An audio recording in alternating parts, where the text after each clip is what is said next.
tell you when's the last time I got so serious about something like this Slapshot remake discussion. And we've had some really good ones coming in here. Jeff in Winnipeg, Camilla says the Baldwin brothers for the Hansons. Wayne in Victoria agrees with my Zach Galifianakis as Denis Lemieux. Denis Lemieux, continuons sa saison. Who would be Dickie Dunn? I feel like Elliot Friedman should play Dickie Dunn. But I think that Billy Bob Thornton is a slam dunk as Reg Dunlop, because this is a very, very important role. This would be the role that might define Billy Bob Thornton's career. It's the role. It's the role. And I will go along with Billy Bob Thornton as Reg Dunlop. That's how big of a fan I am of his and of Reg Dunlop's, and nobody has come close to anybody else. Somebody mentioned Steve Carell. Steve Carell maybe is Jim Carr. I like it. Yeah. I like it. He could be Jim Carr. That works for me. No.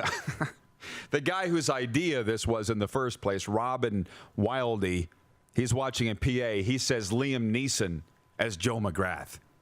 Liam Neeson's way too cool to play Joe McGrath. Way too cool. Somebody Hey! John in Winnipeg. John Danny DeVito. Yeah. As Joe McGrath. Yeah. Slam dunk. Perfect. Oh, how about that? Get ready for the Rod Pedersen Show.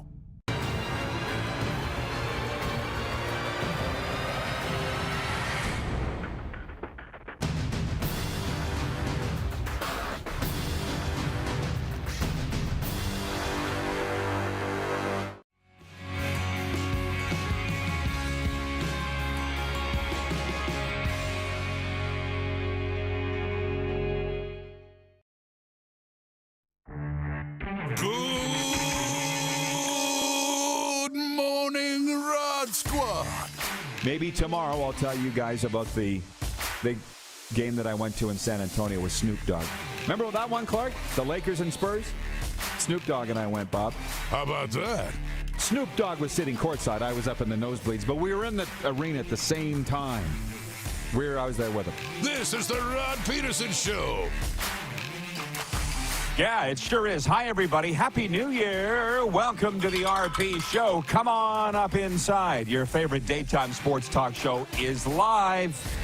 Coming at you on the Game Plus television network, on the radio, WQEE, and all these other wonderful streams and so forth. Yeah, I'm here. Moose is there. And there today is Toronto, Ontario, Canada. A couple things, Moose.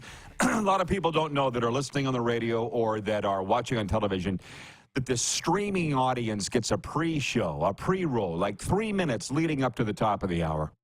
And in that, we were talking about Danny DeVito and what role he might play in a Slapshot remake. And did you know, right off the top of my head, do you know how tall Danny DeVito is? Because we happened to look it up on the weekend. He's the pitch man for Jersey Mike's Subs now. And we looked it up on the weekend. Do you know how tall he is?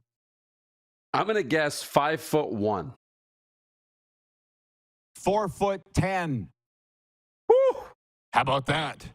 How about Yeah, that? I feel like if he was anything, I know a lot of people that are just men that are just a little over 5 foot. That wouldn't make him that big of a deal. 4'10". Now that's a thing, and that's what Danny DeVito is. And I'm sure everybody did not expect that as we cracked the lid on a brand new year.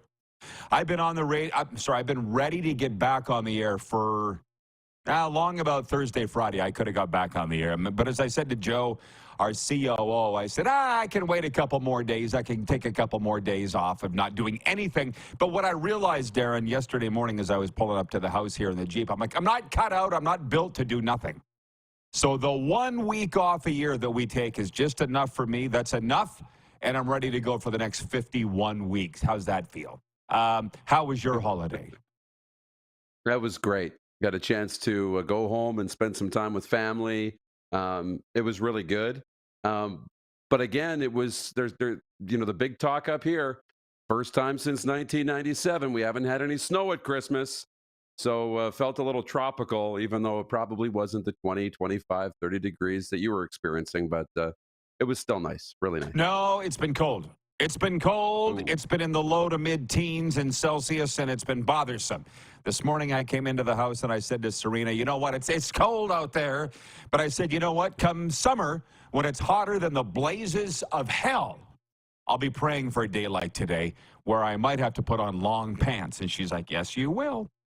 The guests today, everybody, are football coach, NFL analyst from Sky Sports, Jeff Reinebold, to talk all levels of football, and also A.J. Jakubik, the voice of pre- and post-Ottawa Senators, the voice of the Ottawa Red Blacks, a lot of Ottawa from Aaron John Jakubik as he joins us later on. Can you hit the quick six show horn, please, Director Jordan, and we'll jump right into it. I will say two things just burning in my mind. Number one, Christmas was great for us. We drove to New Orleans. It's a trip that I've waited a half a century to make, and it was at least as much as I'd hoped that it would be. And I realized as we were driving through Mississippi and Alabama and Louisiana and the Florida Panhandle that not everybody's like me. Not everybody read those books when we were kids, like The Adventures of Tom Sawyer and The Adventures of Huckleberry Finn and those cowboy novels about driving cattle across the Florida Panhandle, Florida #2 for beef production in the United States. Not everybody was into that, but I was. And met up with a lot of friends. I'd never been in New Orleans before. We had a great time. That was fun. Been back a couple of days and was ready to get back to work. And I can't remember what the second. Oh, yeah, we got a scathing, unsolicited review come in. And you know this because we talked about it in the morning meeting today. From some guy, some big shot, who just discovered our show just before Christmas, says he's been watching for a week, and he said, here's some advice if you'd like it, because I've been a producer in some major market television stations. So here's the thing with your show that I've realized. It's got ADD. You guys are all over the place. One. Number two, your sound effects are annoying. Can you hit one, Clark? Or two? A couple annoying sound effects, please. Awesome. Yeah! Hell yes. Bingo. And number three, the host is arrogant. Now, a couple things on that. I don't know. He didn't leave a name. So my thinking was if you were any good, you'd still be working in television. Sounds like he's not anymore. That's A. B, don't offer advice unless you are asked for it, which you weren't. And three, you nailed it. You got us. We are all over the place like ADD. The host is arrogant, and the sound effects are annoying. Bingo. But the guy's watched for a week, and he's gonna make a judgment on me. Okay, gotcha. Pack a lunch, bro. But when I brought that up in our morning meeting, some of our staff seemed to be a little upset about it. I'm like, no, guys, don't be. Because if somebody walked into a holiday party, you were dressed like what you're wearing, Darren, and some guy walked up to you and said, just so you don't know me and you're not going to know me, but here's what I think about your outfit. I don't like your glasses. They don't fit your face. The hoodie is underdressed for an event like this, and your shoes don't match your belt. So what would you think of a guy, and then turned and walked away? What would you think? The nerve for you to come up to me cold turkey and say that, and I don't even know who you are, and you don't even know me? Yeah.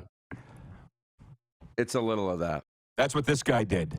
So he might run be along, right. boy. He might be right. Yeah, he's right. He's right on everything. But we didn't ask for it. Yeah. So run along. Okay, can you hit the horn again, please, Director Jordan? And then we will actually talk sports. Hot damn. Because that's what we're here to do.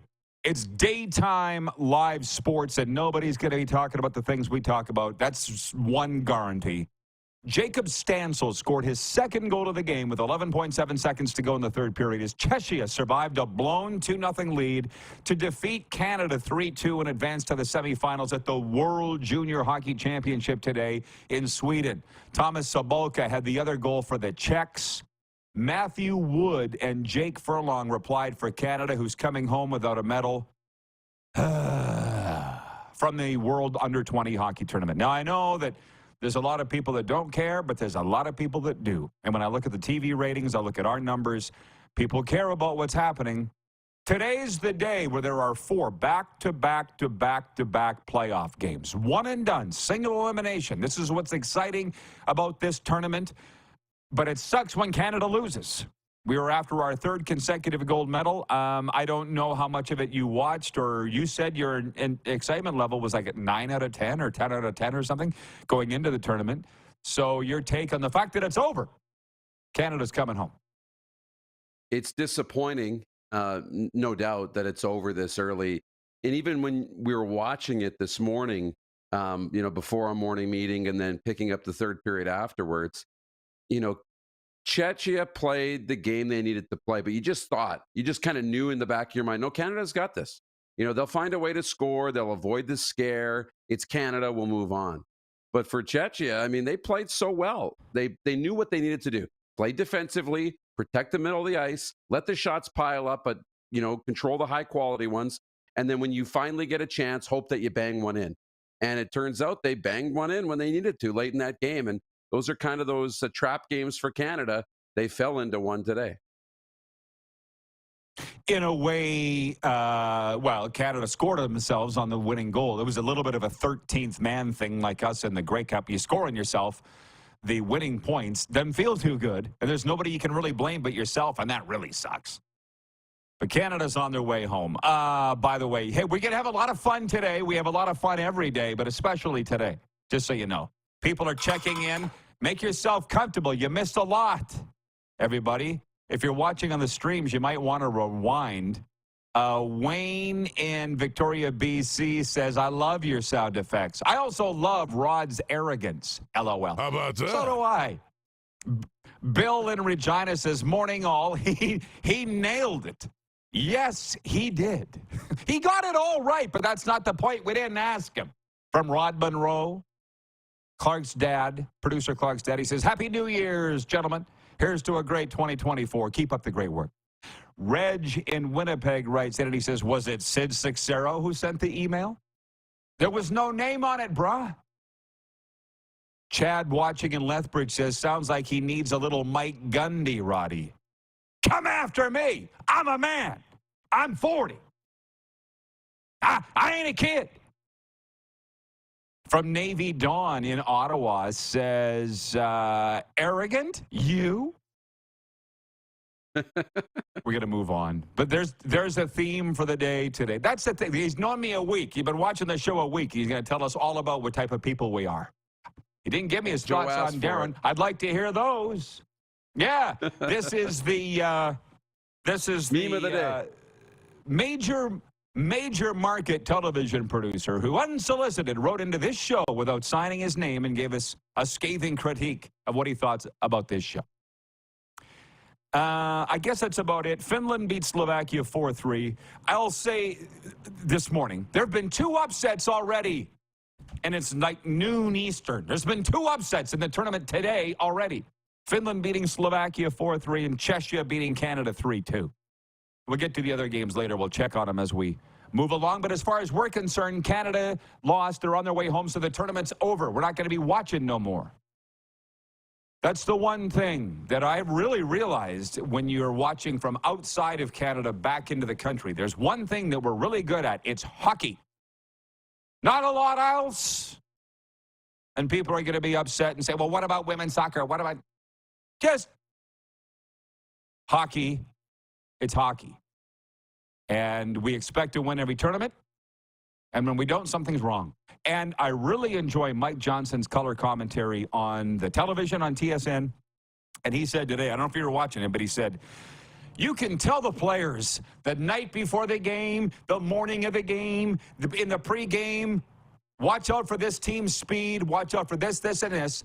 But until they get into the game, they're not even listening to you, right? So Canada got down 2-0. Oh, we got to start playing.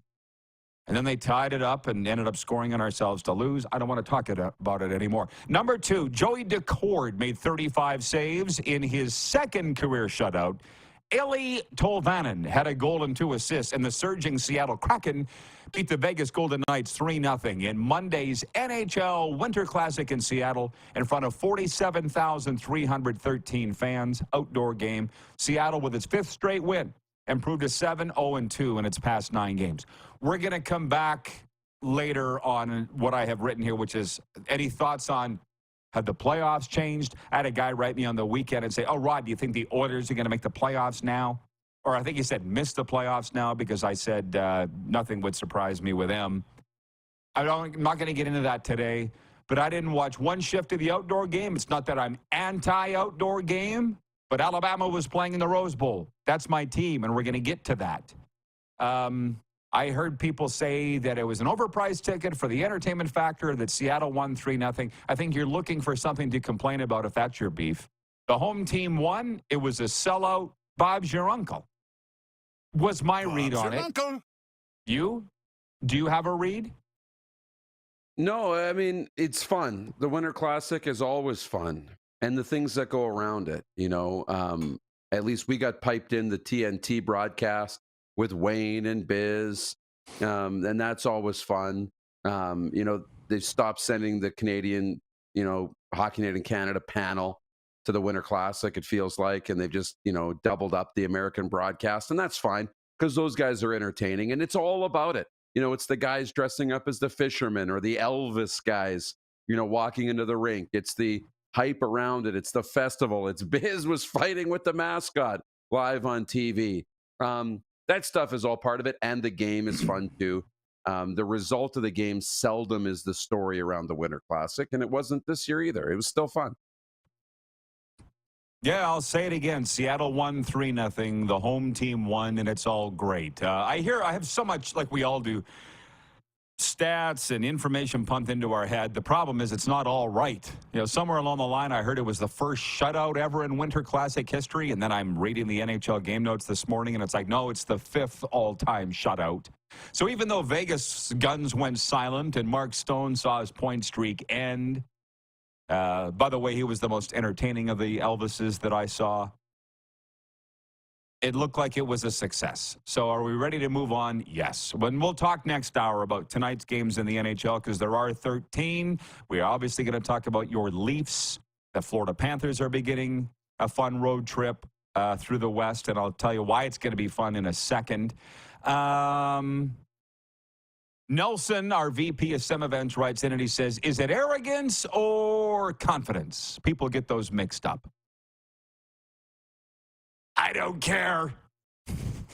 Is that arrogant or is it confident? I don't care. What he thinks or what he got mixed up, that's the thing. I'm me. I think it rubs the guy the wrong way. It probably is the confidence because he's obviously an insecure guy. That's why he didn't put his name on the email. If he was more secure, he would have at least put his name on it so we could have responded to the guy. But again, I don't care. I'm going to read this, and then we're going to come back and pick up with more. Point 3, Pasadena, California is the place line. Blake Corum rushed for a 17-yard touchdown on the second snap of overtime, and top-seeded Michigan advanced to its first ever college football playoff championship game with a 27-20 victory over fourth-seeded Alabama in the Rose Bowl. It's their first ever in this format. Before people jump down my throat. And over in New Orleans, Michael Penix Jr. passed for 430 yards and 2 touchdowns, and Washington held off Texas 37-31 in the Sugar Bowl to advance to the college football playoff against Michigan, earning both Penix and the beleaguered Pac-12 one more game this season. Yeah, don't follow me for betting advice. I never said you should. I said yesterday I'm taking Alabama and Texas straight up, and they both lost. 2 losses by a combined 13 points. You're better off to not cheer for anybody. Don't even get behind anybody, because I think that helps with your betting predictions. If you're if you're an odds maker. When I got up in the morning and saw Michigan was favored by 2, I'm like, uh-oh, because those guys don't get it wrong. They put an infinite amount of work in their odds making, and it was a pretty good indication that Michigan was going to win. I was cheering for Alabama. I was cheering for Texas and Steve Sarkisian. And I cannot separate my heart from my head. That's why I suck at betting. But I never said to follow me for betting advice. Moose, when we come back, we'll delve into more of that, the PWHL, NFL leftovers, NHL attendance, and whatever else comes up. We'll be right back. It's segment 1. This is the warm-up, and we're live on Game Plus Television, WQEE Radio, Apple Podcasts, Spotify, and YouTube Live.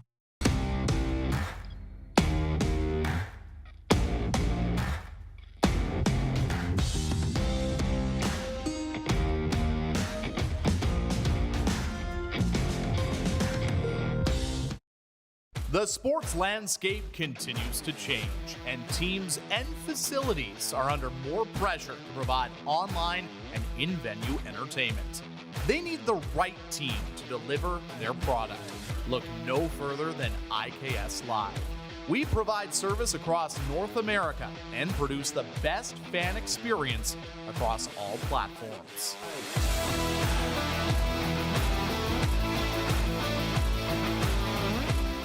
We're all capable of doing more. More speed, more reps, more commitment to getting every detail perfect. And that's why it's important we never miss a donation appointment. Blood and plasma donors are needed every day in Canada to support thousands of patients that rely on Canada's lifeline. We're asking you to join the Hockey Gives Blood Partners for Life team. Join today by downloading the Give Blood app or book online at blood.ca/HGB.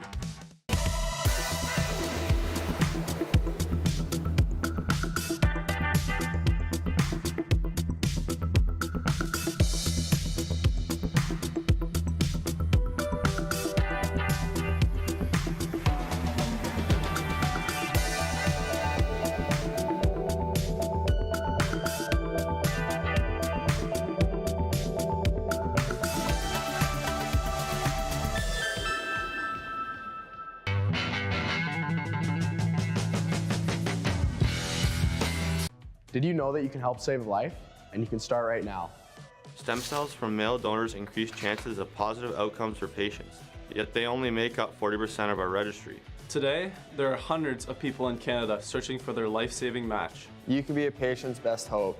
Be a hero by registering with Canadian Blood Services Stem Cell Registry now. Does this look familiar?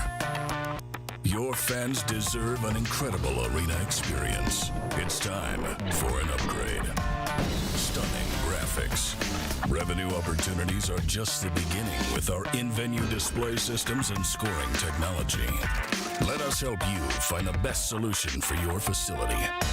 BDG, always delivering the best fan experience.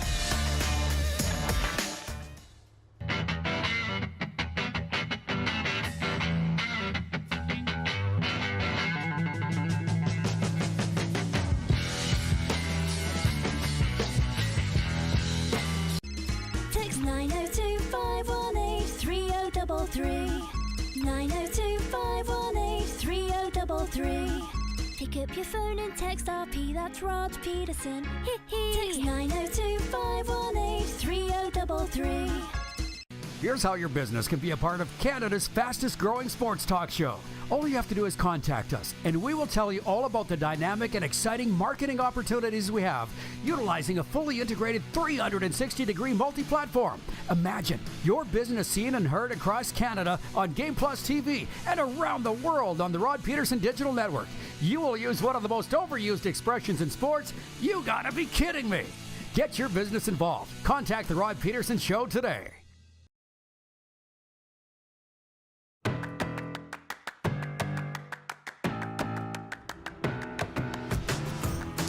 We back at it, and before we delve into where we were and some audience commentary as well, the poll question I should mention is brought to you by our friends at Key Auto Group. At Key Auto Group, they're driven by safety. Experience peace of mind with our comprehensive multi-point inspections. Visit keyautogroup.ca for automotive excellence. The question is, who is Canada's best NHL team?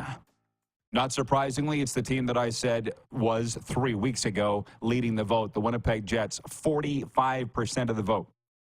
The Winnipeg Jets, best team in Canada, say 45% of you people. 26% saying the Vancouver Canucks, 16% saying the Edmonton Oilers, and 13% saying Toronto.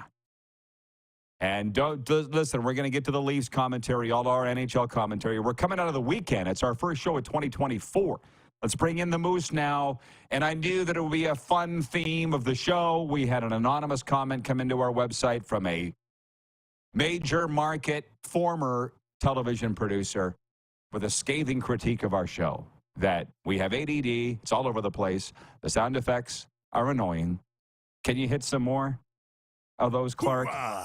And the host is arrogant. Hoo-ah! And the host is arrogant. I'll say it again. Brian in Hudson Bay writes in. He says, that so-called producer knows what he's talking about. But that's also what makes the show. LOL. Yeah, we're not saying he was wrong, okay? We're not saying he was wrong. Happy New Year, guys, says Brian. By the way, 902-518-3033 is the Sober Carpenter text line. That's the number to reach us here. And Brian says, what do you guys think? And I would be interested in Reinebold's comments on the fact the Lions got ripped off. He's talking about the Detroit Lions. And the boys just got 2 home playoff games handed to them. Must be nice to be in Jerry's world. He's talking about the Lions having their 2-point convert taken off the board because the tight end, the big body, did not report properly to the ref. So says the ref. We're not there yet, but we'll come back on it, okay? Because I promised we would talk about the Professional Women's Hockey League. And while we won't spend a lot of time on it, I'll mention it. It was all over my timeline. From what I understand, it was all over your television sets in Canada. New York versus Toronto, the very first ever game in the Professional Women's Hockey League on Monday. Ella Shelton of Ingersoll, Ontario, scored the PWHL's first ever goal in New York's 4-0 win over Toronto. Tonight, Montreal visits Ottawa in the league's next game. So before we get to the NFL, and trust me, it's coming up. What did I say here? We are Hockey First. Shows anchored out of Toronto on television. So I'm not going to skip this. But I'll be honest, I had people writing me about my weekend column, writing in, going, how come you didn't mention the PWHL in your 10 things? Because I didn't. People were up my ass yesterday about, why are you tweeting about Alabama and Texas and the Rose Bowl and the Sugar Bowl? Well, you should be watching the PWH. It sounds, as I say it out loud, it sounds even dumber.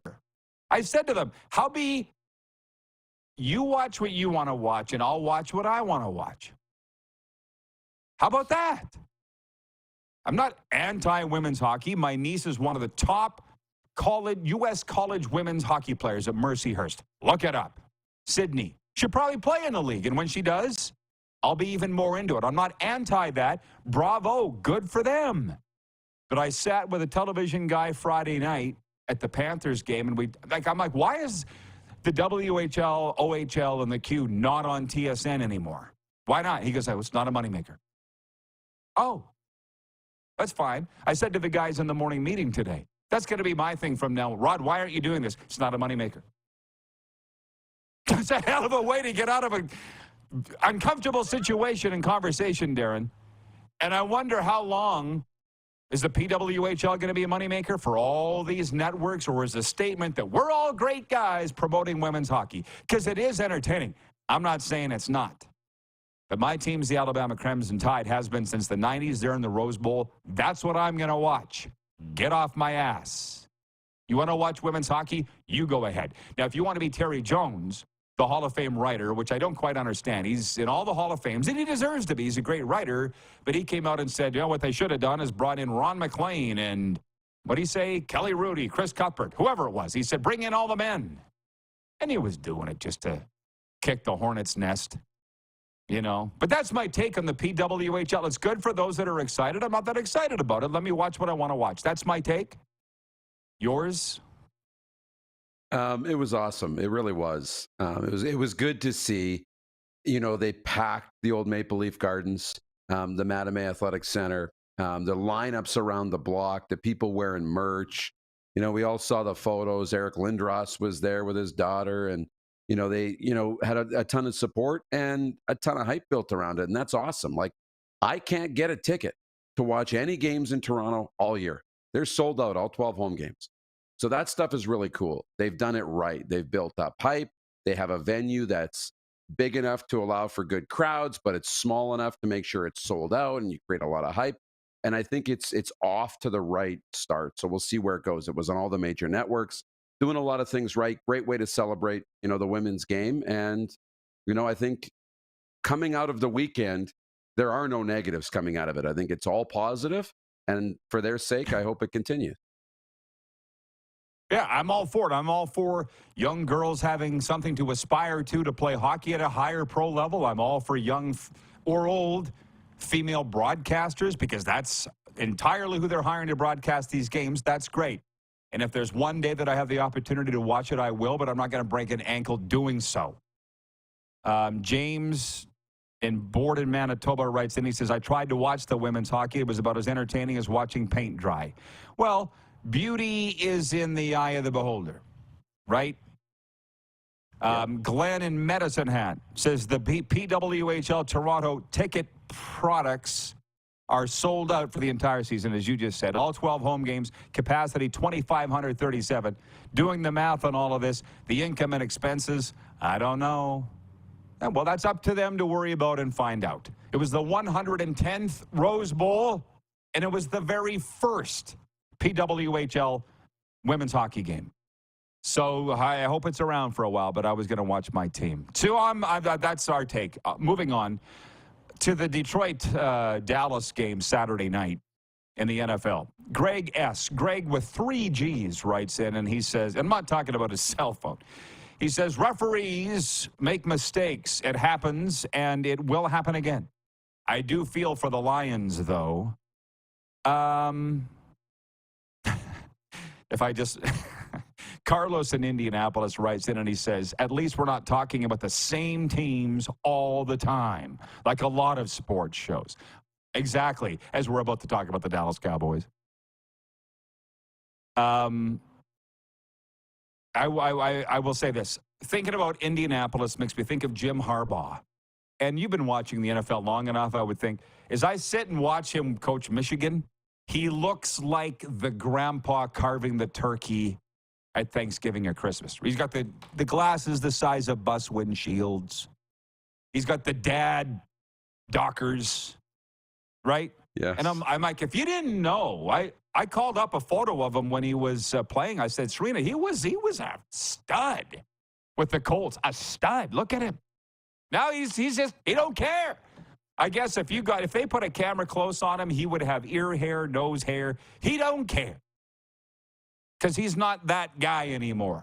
He's the old football coach. Rah, rah, rah. He looks more at home on the sidelines of Michigan. But do you remember him when he was a quarterback, a stud in the NFL? He was a stud. I'm not saying he's not a stud now, but he looks like a stud grandpa. Yeah. Yeah, he does. He has the grandpa vibes. Or like, you can see him. He's always in that golf shirt. Or even where he wears a hoodie, it's always clean with a pair of, creased slacks, pleated slacks, Right. The Dockers, shirt's always tucked in, the belt on, always shaved. I bet he's got a handkerchief in his back pocket. I bet he's got a handkerchief. Yes. He's one of those guys. Always carries a handkerchief around. Yeah, of course he is. Yeah. Anyways. He might even have the utility knife, the pocket knife on his belt loops, I'm just saying at one time he was pretty cool. At one time he was pretty cool. The NFL's playoff picture is clearer now with 1 week to go. 9 teams are in, 5 spots remain open, and 20 clubs are still chasing the Super Bowl. Baltimore secured the AFC's #1 seed when they speed-bagged the Dolphins 56-19. The 49ers wrapped up the NFC's #1 seed with their win at Washington, and then they got some help from Arizona. Cardinals stunning the Eagles 35-31. That stunning comeback win over the Eagles also gave the Cowboys the inside track for the NFC East. The Cowboys 11-5. They would secure the division and lock up the #2 seed with a win at Washington in Week 18. Utter devastation with the Dolphins. They went from playing for the AFC's #1 seed to having to beat Baltimore this week to clinch the division title.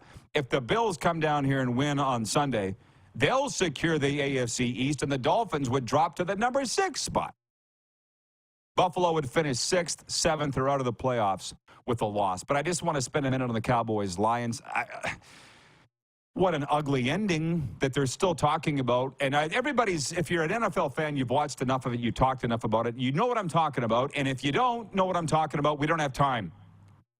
But I found it quite interesting that Adam Schefter would intimate that this was a makeup call, that the officials would take the two-point convert successful catch off the board because the wrong player reported, intimating that it was a makeup call for something missed a couple of weeks earlier. That, to me, we don't even have time here. But that would be even more egregious if it was. I had a guy write into our website this morning, Mike, rodpeterson.com. He said the officiating is the worst ever now because it's betting is involved and they're fixing games. And as God is my witness and on my mother's grave, I've been around sports forever, not as much now like I used to be, and the betting wasn't as prevalent then when I was working in the leagues as it is now, but I still don't believe fixing is going on. Not in the NFL, not in the NHL, CFL. I can't. I don't believe that it is. But you're hearing it. What do you think? It can't be happening. If it was, these betting companies and even the underground Did you lose private bookies. Why can't I hear them? Guys? Hello? I'm not sure. You're still good? Do you have me? We're going to have to go to I can't hear anything. Maybe it's just me. Listen, if you guys can hear Darren, you keep talking. I don't know what happened. Okay. No, the thing is, I don't think there's fixing going on. I really don't. There can't be, because the point I was trying to make is that if there is so much money rolling through these sports books and so much money rolling through even underground bookies, if they exist, that they would know if fixing was happening. And there would be an end put to it, period. There's no way with the people and the money and everything that's going on that you could fix games and get away with it. It's so hard to imagine that's the case. The other thing that came out over the weekend was people talking about and bringing up the fact that Roger Goodell, as the commissioner of the National Football League, has the authority to overturn game results. And now they want him to overturn the game result and give the win to the Lions. The problem with that is even if they went back and said, no, the two-point conversion is good, there was still 23 seconds left in the football game. So you can overturn a game result and give it back to the Lions because now you're robbing the Cowboys of a chance to come back and kick a field goal with 23 seconds left in the football game. So it's tough that it was a missed call. The Lions say that, he did in fact report. There is some video of him over there by the referee. It's just messy, but these things happen. Nobody's deliberately trying to screw your team. I just don't think that's happening. Whether I'm right or not, I just don't believe it, and there's just no way. What are we doing with Rod? If I can throw to a break, we will do that, and we'll get Rod back after the break. Who's AJ Jackiebick up next, correct? Awesome. The voice of Ottawa, we'll call him, AJ Jackiebick, on the program next. Happy New Year. Off to a flying start. This is the RP Show across the Game Plus television network. We're streaming on YouTube Live, and you can catch us wherever you get your podcast, including Apple and Spotify.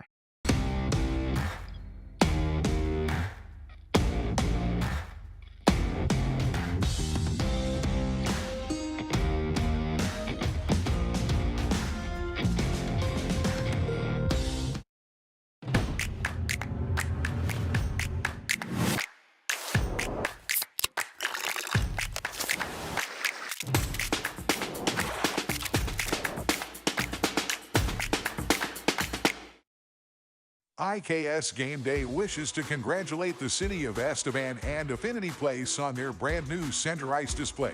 This state-of-the-art score clock features 5 LED faces with full motion graphics, scoring integration, and our new Halo mounting system.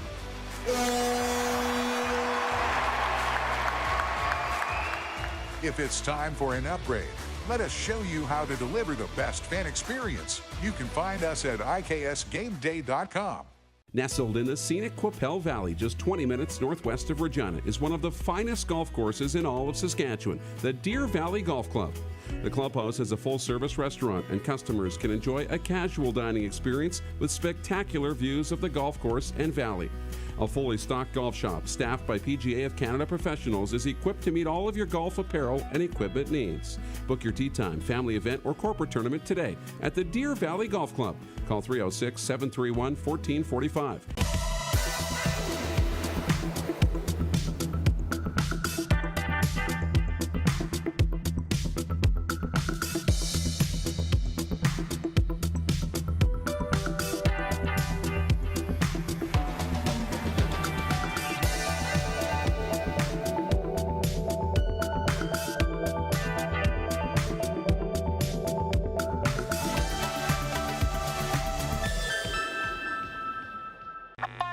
Does this look familiar? Your fans deserve an incredible arena experience. It's time for an upgrade. Stunning graphics. Revenue opportunities are just the beginning with our in-venue display systems and scoring technology. Let us help you find the best solution for your facility. EDG, always delivering the best fan experience. We're all capable of doing more. More speed, more reps, more commitment to getting every detail perfect. And that's why it's important we never miss a donation appointment. Blood and plasma donors are needed every day in Canada to support thousands of patients that rely on Canada's lifeline. We're asking you to join the Hockey Gives Blood Partners for Life team.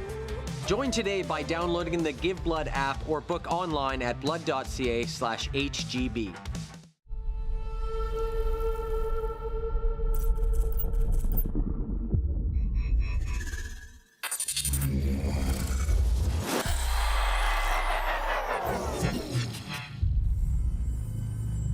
Here's how your business can be a part of Canada's fastest growing sports talk show. All you have to do is contact us, and we will tell you all about the dynamic and exciting marketing opportunities we have, utilizing a fully integrated 360-degree multi-platform. Imagine your business seen and heard across Canada on Game Plus TV and around the world on the Rod Pedersen Digital Network. You will use one of the most overused expressions in sports. You gotta be kidding me. Get your business involved. Contact the Rod Pedersen Show today.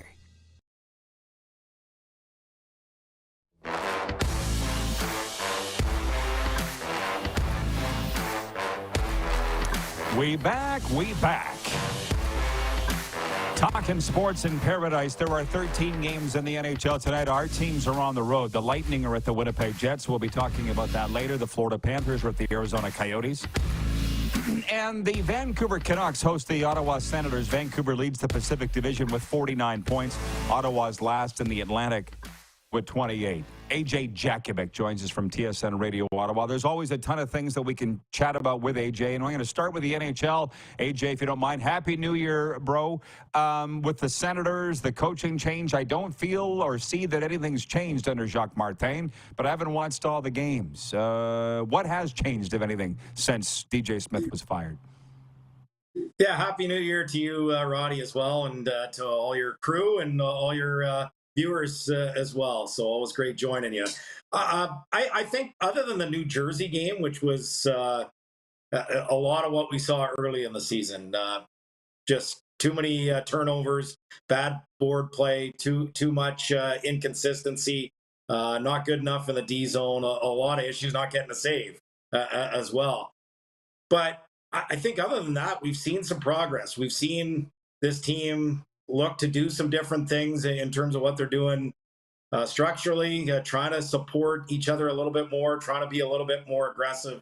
And I think, with a 3-3 record and a couple of games where, the Colorado game was a close one and special teams just wasn't good enough that game. I think they've shown a little bit better, but they have to fix their consistency problem. It's still a young team. They're fourth youngest in the NHL. Still, people want a bigger jump this year. They had 86 points last year, playoffs expected this year. It doesn't look like it's going to happen, but it does feel with Jacques Martin and Daniel Alfredson, and I think he's having a big influence as well, that other than the New Jersey game, it looks like they are starting to play a little bit better. What do you know about the interim tag being taken off Steve Stayhouse's name as general manager, and him bringing in Dave Poulin, the TSN analyst, who we're very fond of, the Bruins and Flyers great. What do you think these moves will do for the team? Yeah, I think it provides stability. For the last few years, I mean, really the last decade or so, Ottawa's been very short-staffed in their front office. And then even when it looked like, okay, they're going to spend a little bit more, you know, the word here in Ottawa was Pierre Dorion did a lot of the things himself and maybe didn't rely on some of the people in his front office to the degree that he maybe should have. So I think it's going to be a collaborative effort. We'll see if Daniel Alfredson stays on the bench or long-term, if he's going to be back in the front office. And so if you add Alfie to that group with Poulin, Staios and Ryan Bonus, who they think really highly of, I think you've got a pretty good group. And I think eventually Steve Staios is probably going to revert back to just being director of hockey operations. Does that mean Dave Poulin takes over as the general manager? Does that mean they've got their general manager in waiting here and Ryan Bonus? I don't know, but I do feel like this is a very strong group, and the experience in particular that Poulin brings is going to be fantastic for the entire organization. Okay, completely swinging things in another direction, but I want to get your take on this. As a sportsman, as you are, and a champion of fair play, people have been saying that with the addition of betting, the advent of betting, and how large it is, that it's affected the way games are being officiated. Specifically in the NFL, with that Cowboys-Lions mess the other night, we saw Tim Peel get fired over spilling the beans that there are such a thing as makeup calls. Ooh. I just can't believe that that's a thing. I refuse to believe it unless I'm completely wrong and barking up the wrong tree. But I believe there is integrity at the officiating level. Your thoughts? Yeah, I mean, I would hope so as well. You never know what's going to happen. Tim Donaghy was a prime example of that. But yeah, I was listening last segment and watching last segment, and there's no doubt. Just if anyone's going to know, it's Vegas. I think Vegas has a pretty vested interest in making sure that everything is above board. And so when there's some sort of impropriety, and we saw it here with Shane Pinto, and we still don't really know why Shane Pinto was suspended 41 games. Were they teaching him a lesson? It sounds like someone was using his app to make bets. So something there didn't really add up. But what did add up was the fact that Vegas was the one that basically alerted the National Hockey League that something not to their liking was happening with Shane Pinto, and eventually he got suspended. So I think they're pretty much on top of everything, because if the fix was in, the big losers would be Vegas. And I can't imagine that they're not on top of everything that they need to when it comes to this. Yeah, well, fixing matches is what ruined boxing, right? If it was ever, that's why Donaghy got put in jail and flogged, because the whole enterprise would be jeopardized if it was proven that officials were on the take, which they're not. They are not. Okay, thanks for that. Thanks for backing me up, by the way. And I know you got a really big hockey game tonight at TD Place. What will the crowd approach in your mind for this PW? Yeah, this PWH. Let me guess, you're broadcasting that too. You called everything else in Ottawa. What's the might be calling the second game, not tonight? calling tonight though. Yeah, I might be calling the second game. We'll wait and see. That's a couple of weeks away. But I'll be there. Certainly just as an interested fan. 8,300 plus expected. Game sold out. I think you know the sports industry as well as anyone, Roddy, in terms of ticket sales. The second game is always the most difficult to sell. Home opener, everyone can get excited. The second game is sold out. To me, that's where you can start to say, okay, that's pretty exciting. So I think it's fantastic for the sport. I think it's fantastic, certainly for women's sports. And Ottawa, I think Ottawa should get some due. A lot of times people look at Ottawa as just an average or below average sports market, and they look at how the big team is doing. And the Ottawa Senators, in the last 6 years, they haven't been very good, and crowds have been near the bottom of the NHL as well. But when you talk about supporting all levels of hockey, top to bottom, you'd be hard-pressed to find a better market than Ottawa. When I arrived in 2003, it wasn't uncommon for the Senators to be drawing 20,000 people, the Ottawa 67s to be drawing over 9,000, and the Gatineau Olympiques to be drawing over 4,000. It's all in the same market. Gatineau's still amongst the league leaders in attendance in the QMJHL and the 67s, always amongst the leaders in the entire CHL, and that's no different right now. Ottawa was the first city to do the entire World Juniors, and they sold the entire thing out. And that's probably going to be the case in December again when they host it again. And you got college hockey teams in Carleton and Ottawa. You've got all sorts of junior A and junior B teams that do well here as well. It's a great hockey market, but certainly excited for tonight's game and just to see where this league goes, because it's long overdue as far as I'm concerned. Aha, AJ, you got me fired up. Man, way to go. We'll enjoy it. And like I say, all the best in 2024. Next time you come back, we'll talk football. Oh, love it.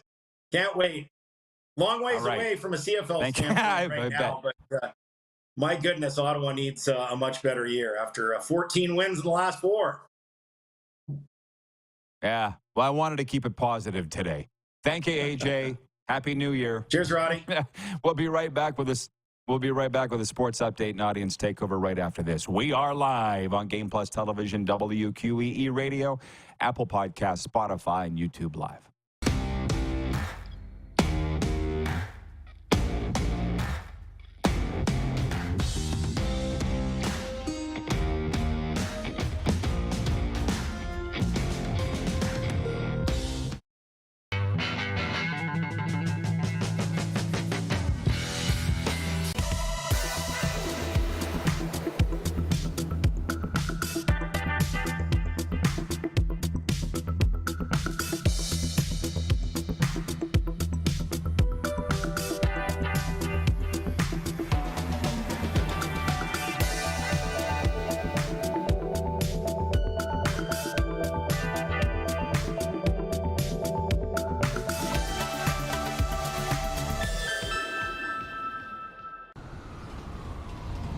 I'm Bridget Lacquette. I'm a First Nation Olympic silver medalist, and I'm proud to represent Indigenous hockey players across Canada. Each year, hundreds of Canadians need a stem cell transplant from an unrelated donor to save their life. Anyone can have a hard time finding a stem cell match, but for Indigenous peoples, it can be even more difficult, because just over 1% of prospective donors on Canada's stem cell registry are of Indigenous backgrounds. Be a hero. Join me in Hockey Gives Blood in helping to make a life-saving difference to those in need. Register today at blood.ca/beahero.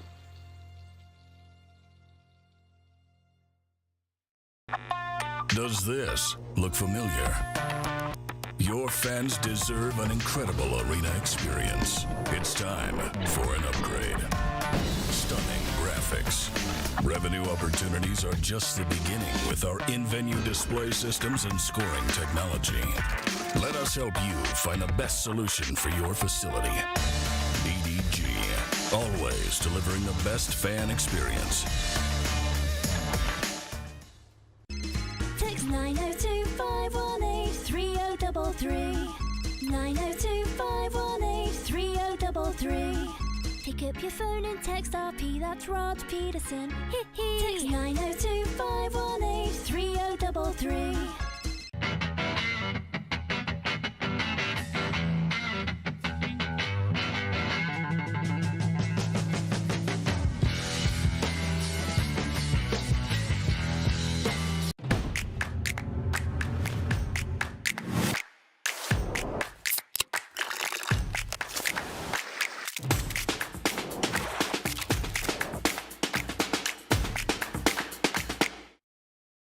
We're all capable of doing more.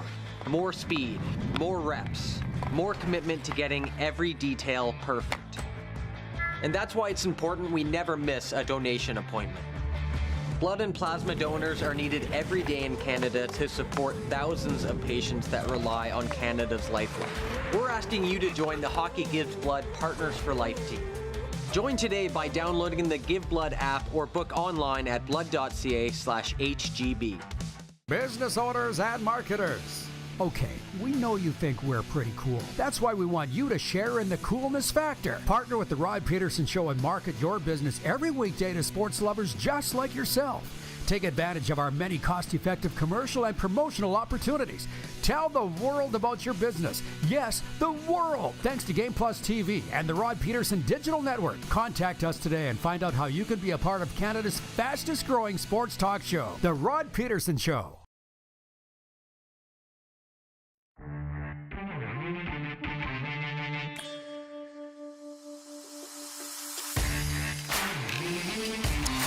It's the penultimate segment, if I'm using the right term.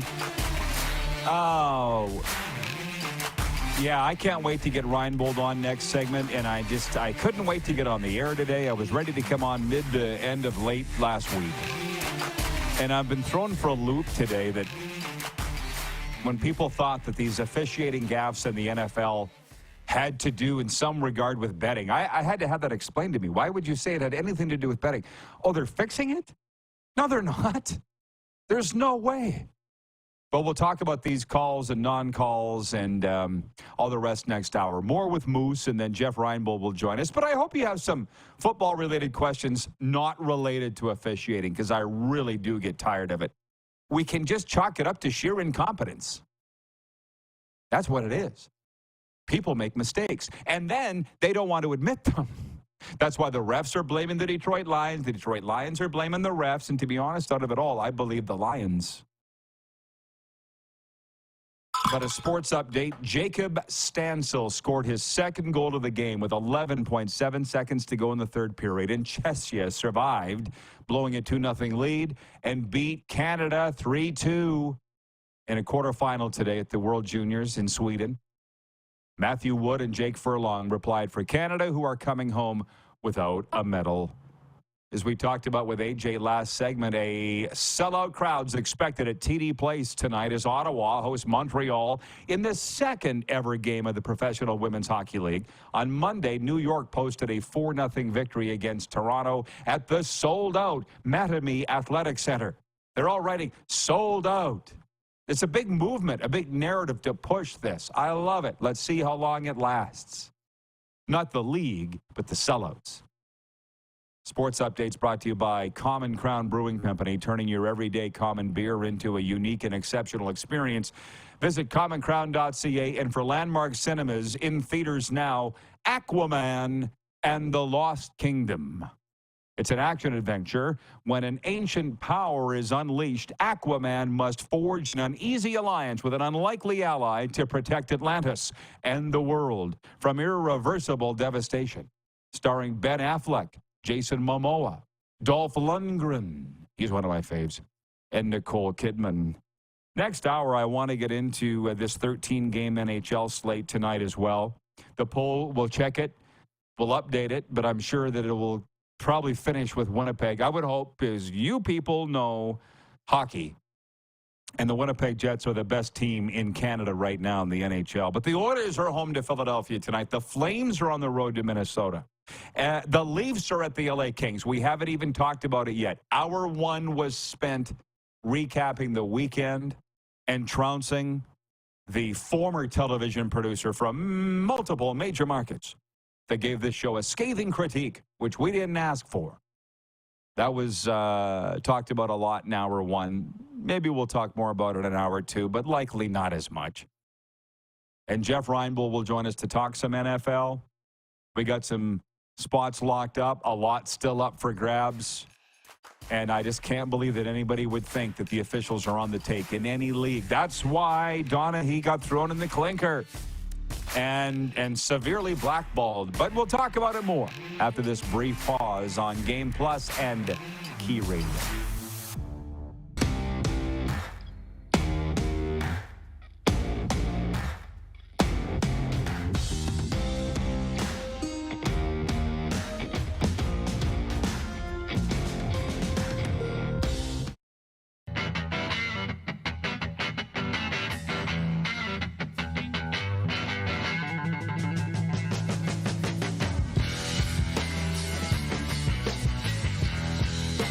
We're all capable of doing more.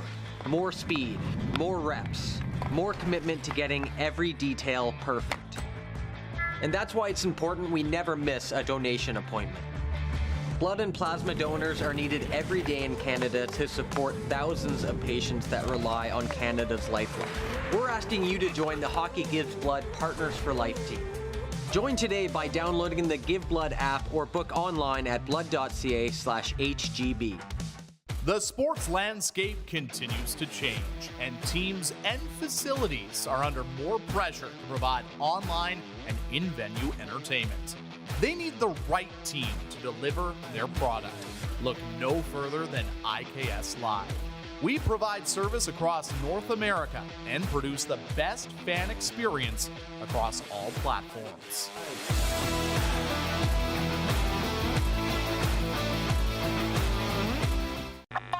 Does this look familiar? Your fans deserve an incredible arena experience. It's time for an upgrade.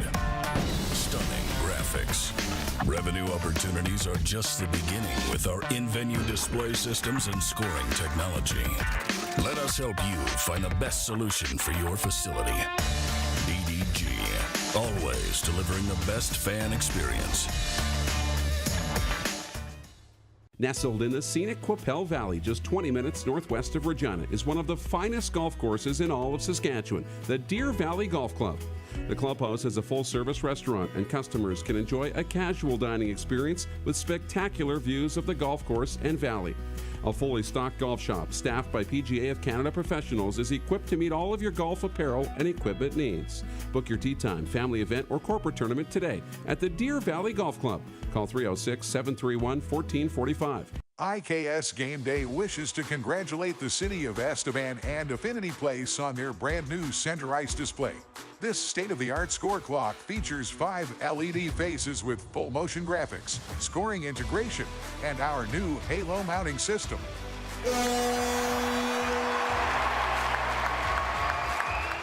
If it's time for an upgrade, let us show you how to deliver the best fan experience. You can find us at iksgameday.com. Text 902-518-3033. 902-518-3033. Pick up your phone and text RP, that's Rod Pedersen. Text 902-518-3033. Business owners and marketers.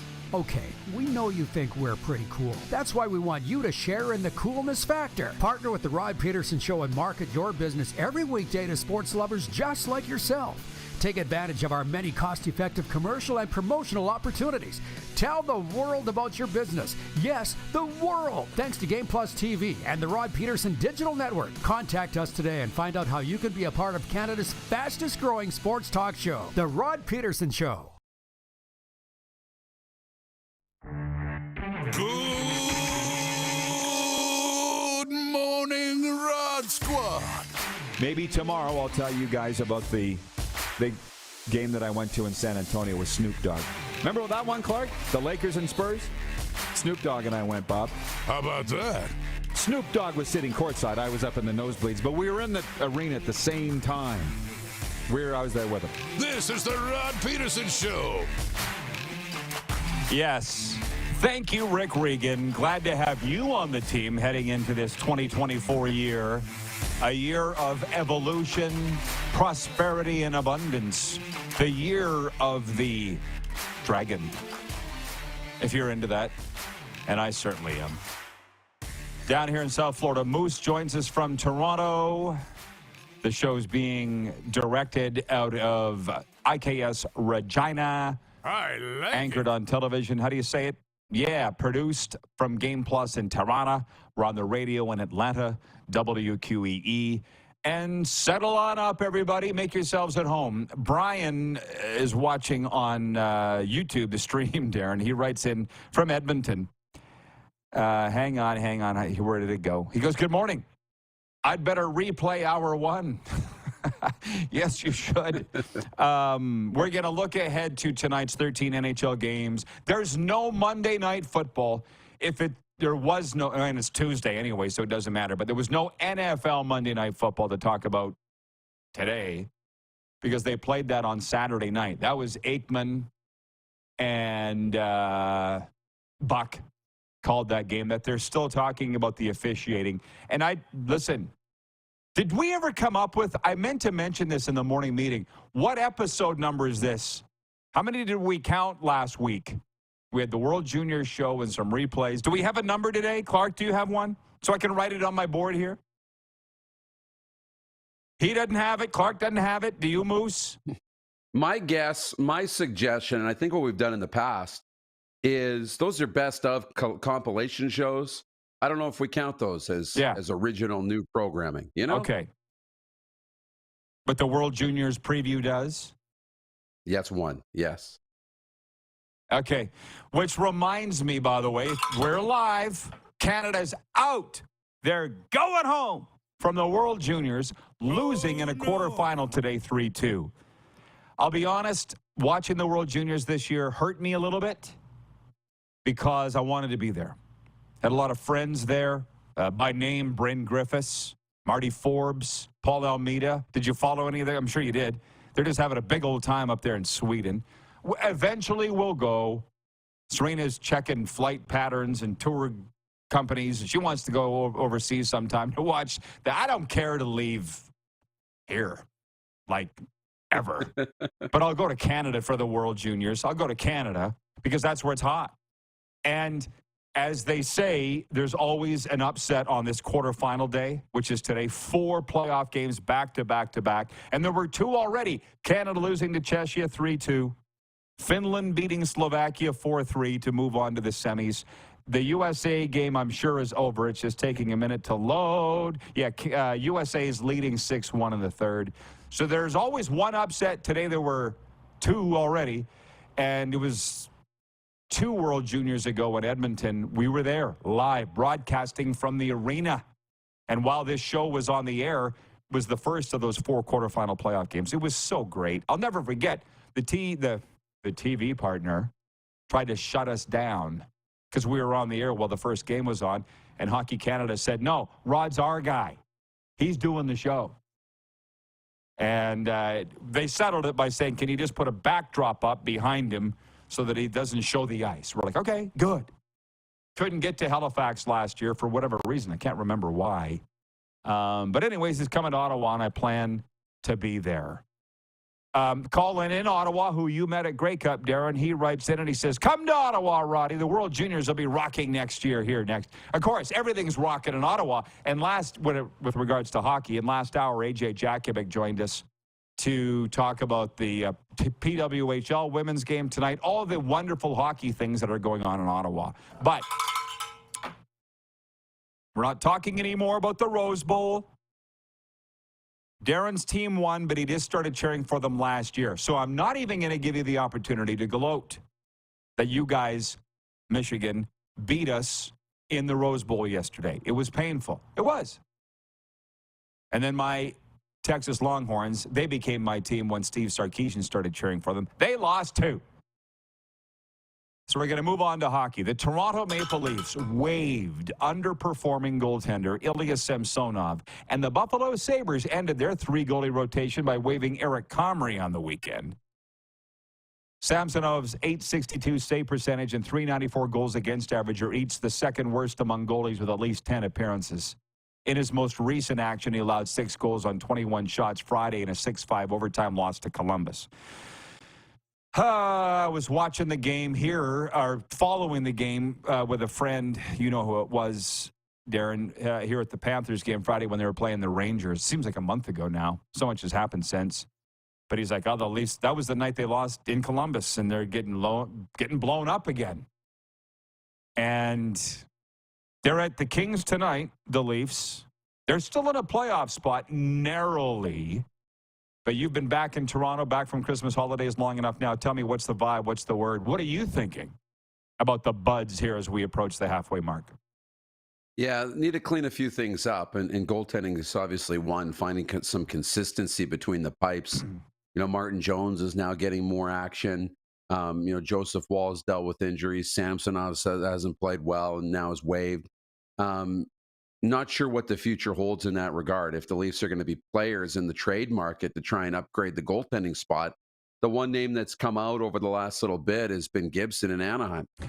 John Gibson as a potential trade target for Anaheim, looking to bolster their young prospect pool as they look to build for the future. That could be a play. So something we're watching in Toronto, but finding some consistency continues to be the name of the game. Austin Matthews keeps scoring, which is good, but yeah, I got to find some consistency defensively, keeping pucks out of the net.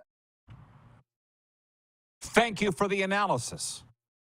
And now, as I take it to the streets, to the audience, Dan in Winnipeg writes in, he says, do you think Canada can still win the gold? No! No soup for Canada! That's what we love about the World Juniors, because it's unforgiving. You can lose. It's a little like college football.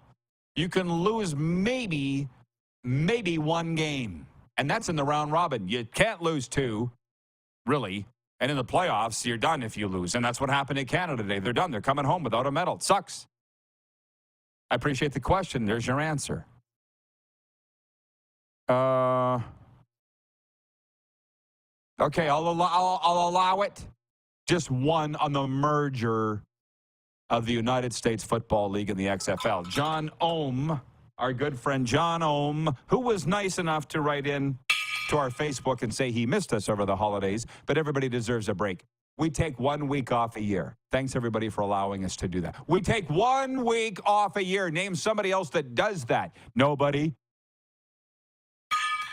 John says the USFL and XFL officially announced they are merging into the United Football League. Does anyone think this will be a success in the USA?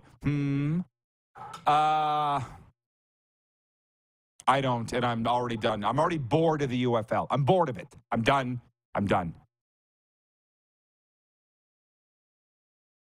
I'm staying out of the comments with that. Do you have thoughts on the UFL? Like, I supported the XFL. I supported the merger. I supported everything before. They can't get out of their own way.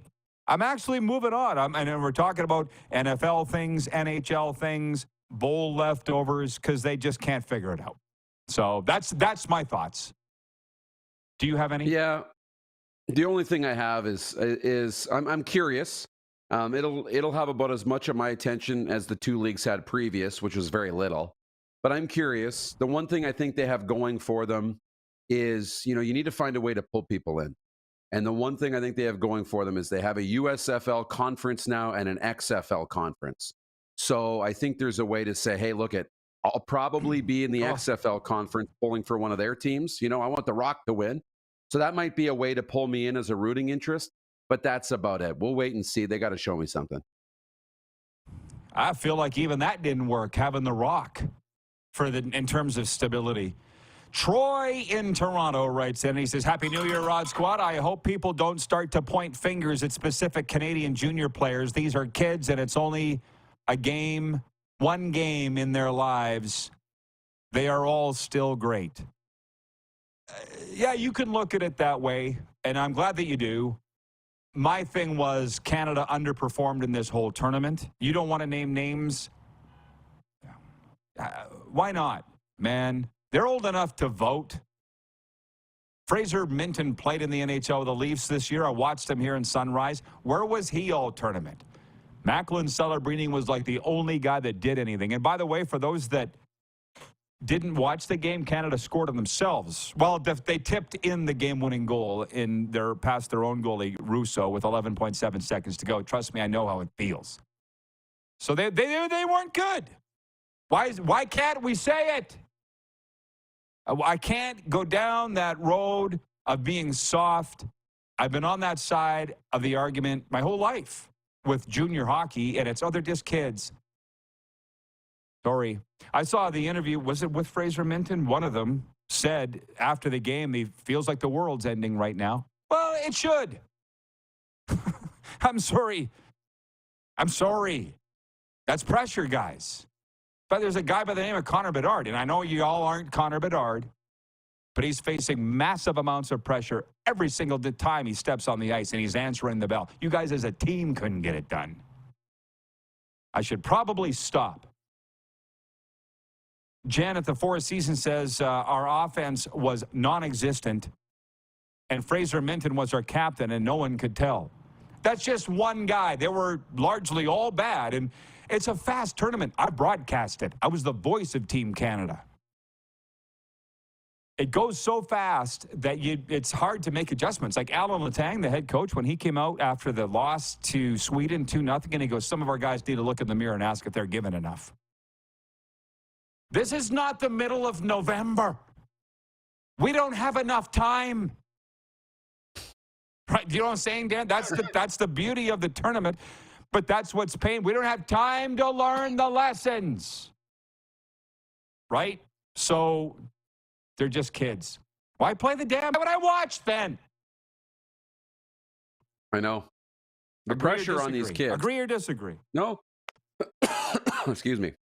The pressure on these kids. And, you know, when they say at the end of the game, it feels like the world is ending. I mean, you say that's how it should. And you're right.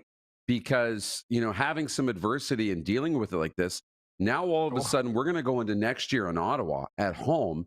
And the Canadian fans aren't going to feel so good. They're going to be a little, geez, we lost out in the quarters this year. We've had some trouble.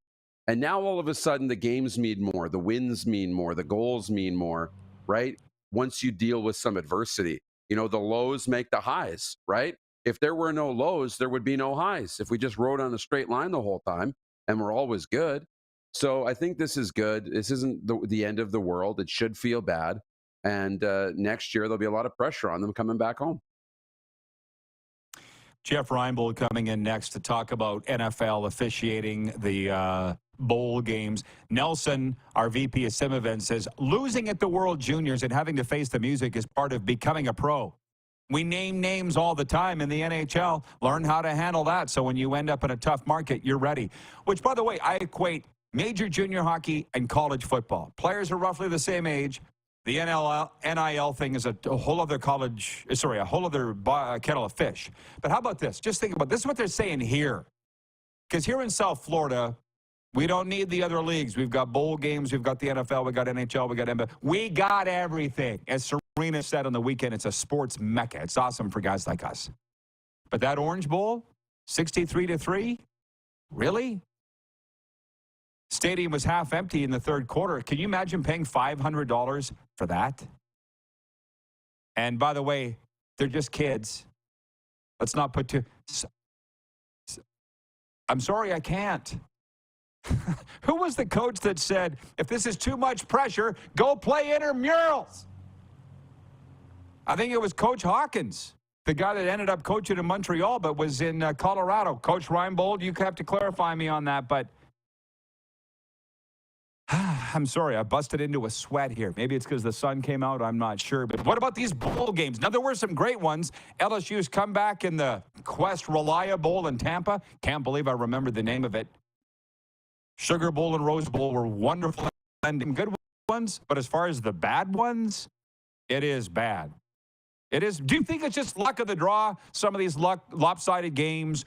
Or do they need to push the transfer portal into January so these players can at least represent their teams in the bowl game?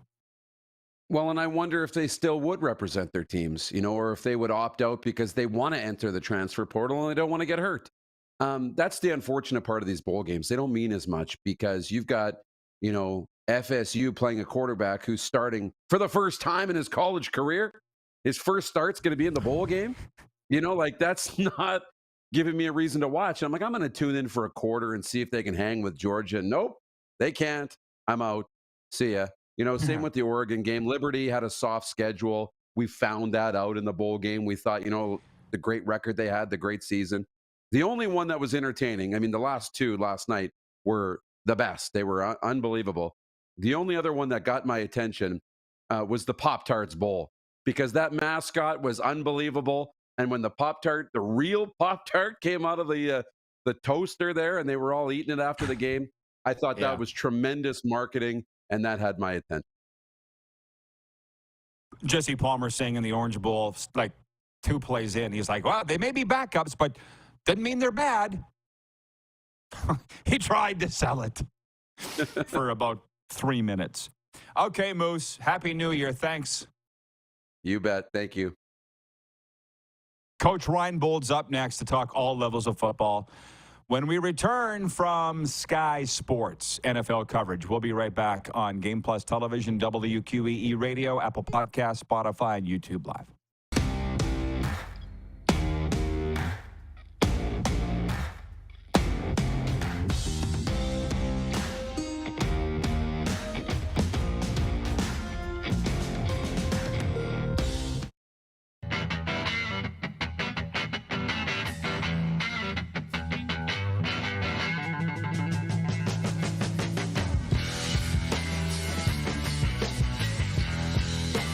The sports landscape continues to change, and teams and facilities are under more pressure to provide online and in-venue entertainment.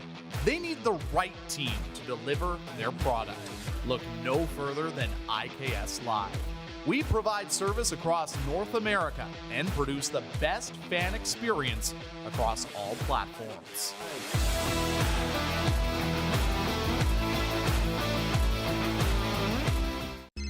Text 902-518-3033. 902-518-3033. Pick up your phone and text RP, that's Rod Pedersen. Text 902-518-3033.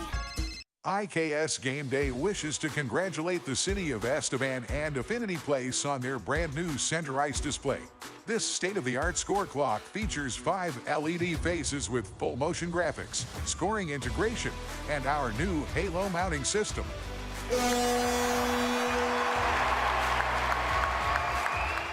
If it's time for an upgrade, let us show you how to deliver the best fan experience. You can find us at IKSGameDay.com. Nestled in the scenic Qu'Appelle Valley, just 20 minutes northwest of Regina, is one of the finest golf courses in all of Saskatchewan, the Deer Valley Golf Club. The clubhouse has a full-service restaurant, and customers can enjoy a casual dining experience with spectacular views of the golf course and valley.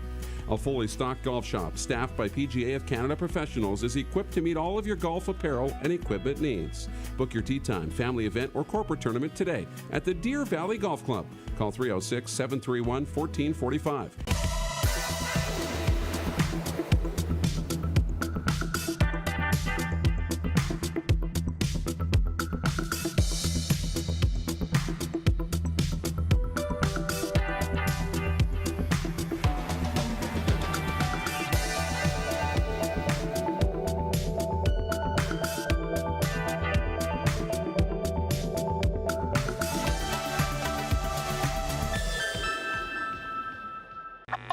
Does this look familiar? Your fans deserve an incredible arena experience. It's time for an upgrade. Stunning graphics. Revenue opportunities are just the beginning with our in-venue display systems and scoring technology. Let us help you find the best solution for your facility. EDG, always delivering the best fan experience. Here's how your business can be a part of Canada's fastest growing sports talk show. All you have to do is contact us, and we will tell you all about the dynamic and exciting marketing opportunities we have, utilizing a fully integrated 360-degree multi-platform. Imagine your business seen and heard across Canada on Game Plus TV and around the world on the Rod Pedersen Digital Network. You will use one of the most overused expressions in sports. You gotta be kidding me. Get your business involved. Contact the Rod Pedersen Show today.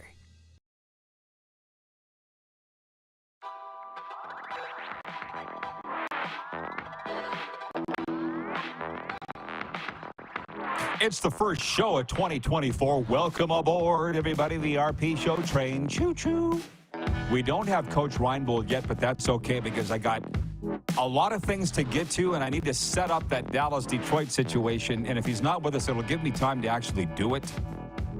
But with regards to Canada losing today in the World Junior quarterfinal to Czechia, and they're coming home, Mark in Yorkton writes in. He says, "Hi, Rod. Happy New Year." The home of Key Auto Group, by the way. He says, "These kids know what they signed up for and tried out for, the pressure and associated expectations." I agree. This squad underachieved this year. I'm sorry, not sorry. It's the only thing in Canada that has comparable pressure to the college football pressure that I'm now experienced and seen firsthand here. It's the only thing, aside from Canadian NHL teams and the pressure they face every day. But that's what's so special about the World Juniors. We expect, as Canadians, to win it every year, and damn it, we should. At least play for a medal. And I'm not normally that guy. Maybe I'm running out of patience as I get older. But they didn't play well.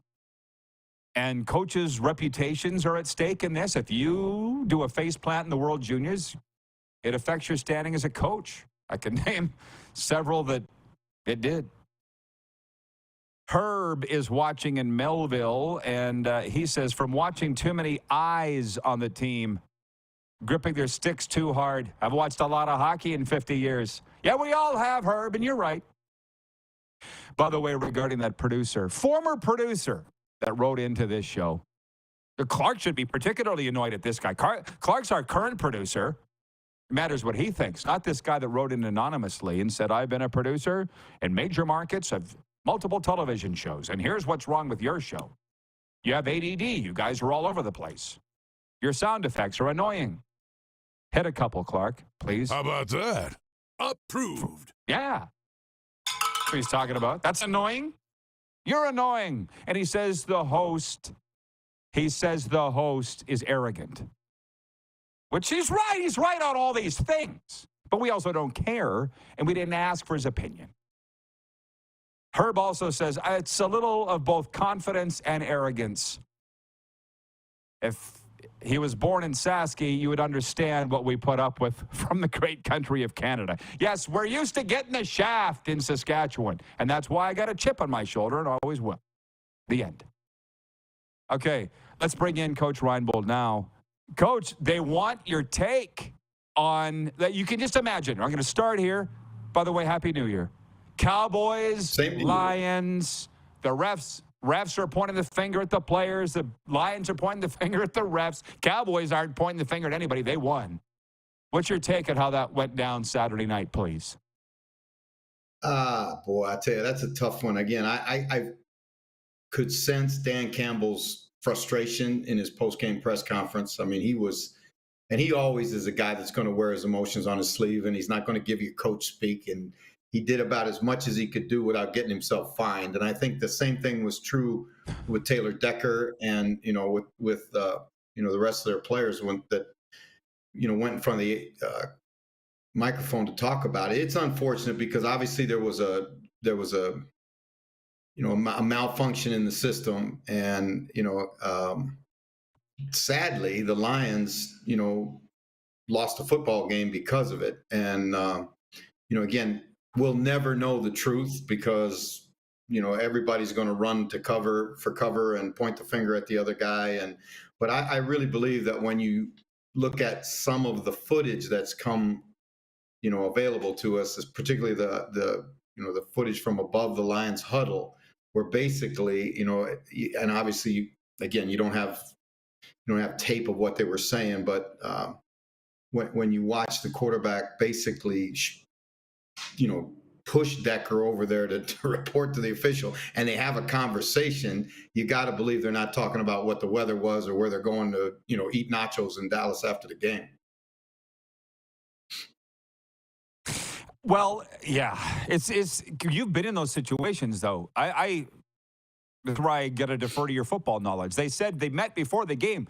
I believe Dan Campbell. I'm with you. He said they explained it before the game to a T. Sounds to me like you believe the Lions in this. Well, I believe that the Lions practiced it. Obviously, it was a situational play that they had worked on all week, and the way that there was kind of it was a great call. I mean, it was a great call, really an imaginative play.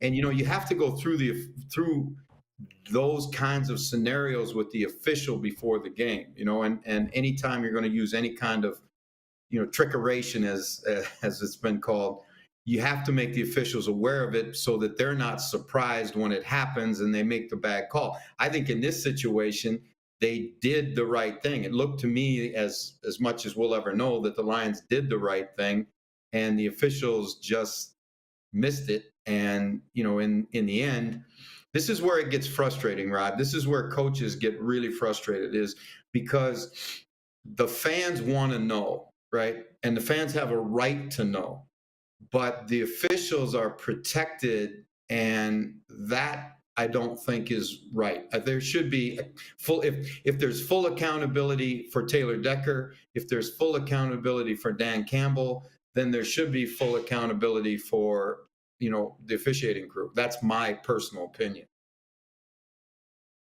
You sound like every coach I've ever known, and you're all right, and it ain't going to change. No, it isn't. By the way, John, yeah, go ahead, go.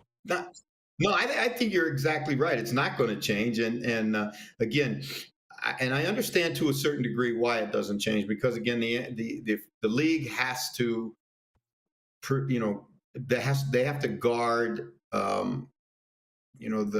the game, right? They have to guard the processes of the game, and the officials are part of that. But again, it's unfortunate in this day and age, particularly now that because there's so much information, there's so many camera angles, and there's so many guys with cell phones that are, on top of the whole situation, that it really it's not a good look for the league when these kinds of things happen. And I'm talking about for any league, the NFL, the NHL, the Major League Baseball, CFL, whoever. I mean, it's just a frustrating situation. Yeah, well, hey, I listened to Herm Edwards yesterday on ESPN Radio while I was running, and he goes, the last thing the NFL wants is us talking about officiating. They don't want it, but you know what? These refs, I heard, that crew is not going to work in the playoffs, so there will be some ramifications come out of it, but it's a little too late for the Detroit Lions. But you know what? Maybe they come back and do it in the playoffs. Like, how much of a believer are you of the Lions' chances? Well, I tell you what, I thought that game was really interesting because that was a trap game for Detroit. They had just come off of clinching their first, divisional crown since before it was even called the NFC North. I think it's been 30 years. And you're going to Dallas, who plays extremely well at home. And, the easiest thing would have been to go down there and just lay an egg, lay down. And, be still in your celebratory hangover from winning the championship, winning your divisional championship. But I was impressed with the way Campbell got his team ready to play. And I think that bodes well for the Lions going into the playoffs. Now they've got, he mentioned today that he had a controlled fury looking ahead to the Minnesota game. Well, I think if they dust Minnesota, the Lions are going to be a tough out in the playoffs. They really, really are. And there's so many things that could happen in this last week.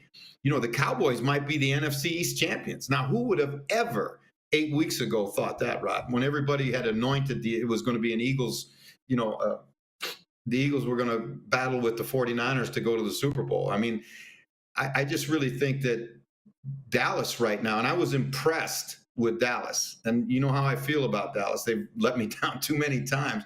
But I really thought they played well at home again. And, if they win the championship in the East, they get a home playoff game. And then, who knows? Yeah. Well, who saw the Eagles folding and losing 4 games in December? It reminds me of the Ryder Hall of Famer who said to me on the phone last week, Calgary's lucky they got into the playoffs last year. We crapped the bed. I'm like, yeah, but you crapped the bed. Don't be pointing the finger at Calgary. Anyways, I digress. John from Ben. Yeah, what? You got something on that? Yeah, who would have thought that the Ravens, now think about this, that the Ravens have to go on the road to play San Francisco and then have Miami, and you score 90-some points in 2 weekends against those two teams who are both going to be playoff caliber teams. The Ravens, and the way it works. I mean, they're gonna ride into the playoffs on an absolute high. They'll rest Lamar this weekend, but I mean, nobody's playing better football than they are right now. And I thought they were a potential Super Bowl team because I thought they could win gritty. Because Rod, you watch enough football. When you get into playoffs, you're gonna have to win one of them probably ugly, right? It's going to be bad weather. It's going to be whatever, and they've shown to me that they can win every single way that you can win, where they can win close ones like they did against Detroit. They can blow out people like they did against Miami. They can go on the road like they did against San Francisco.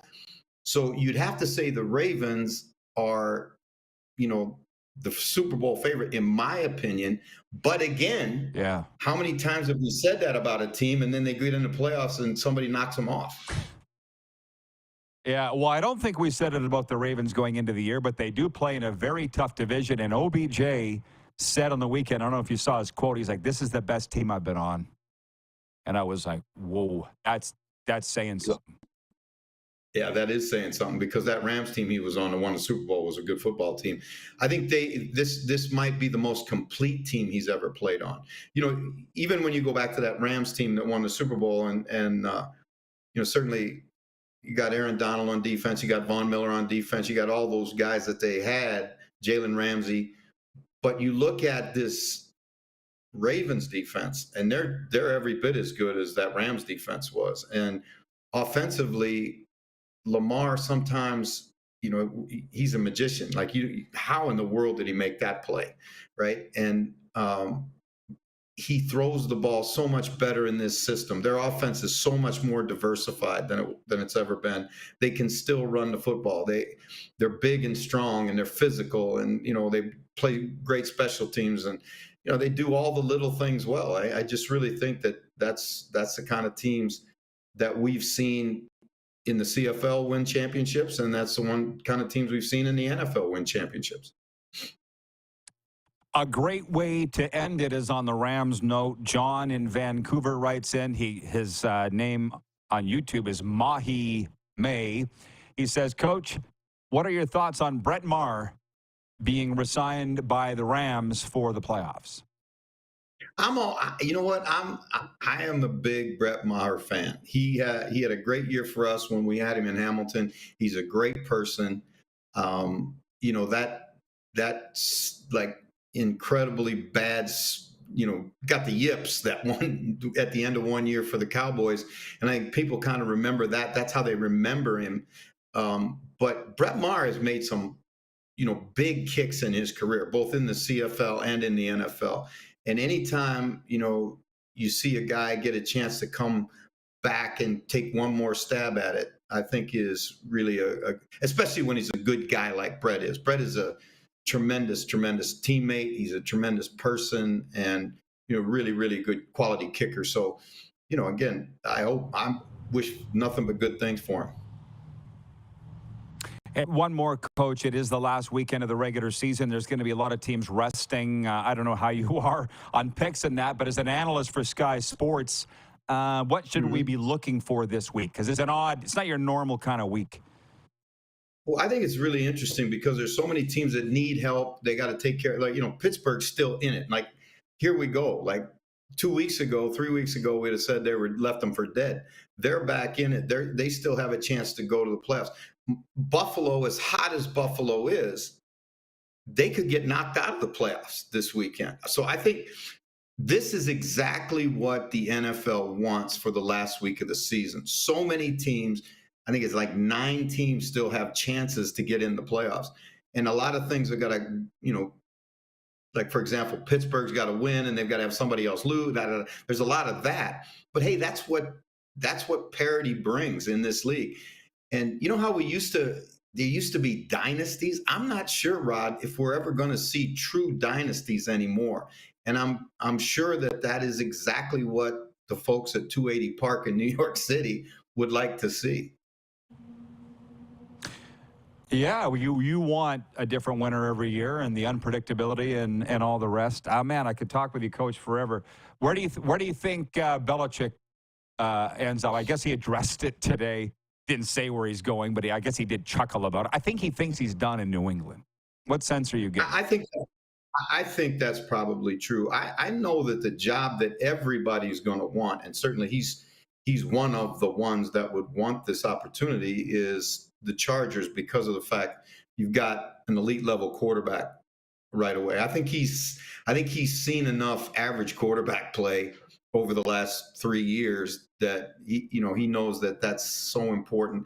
They've got the roster. They've got the best roster of all the jobs that are going to foreseeably open, because we're heading into the night of the long knives, where there's going to be a lot of guys come next Monday morning that are going to, be calling U-Haul and asking for him to book a truck because I'm out of here.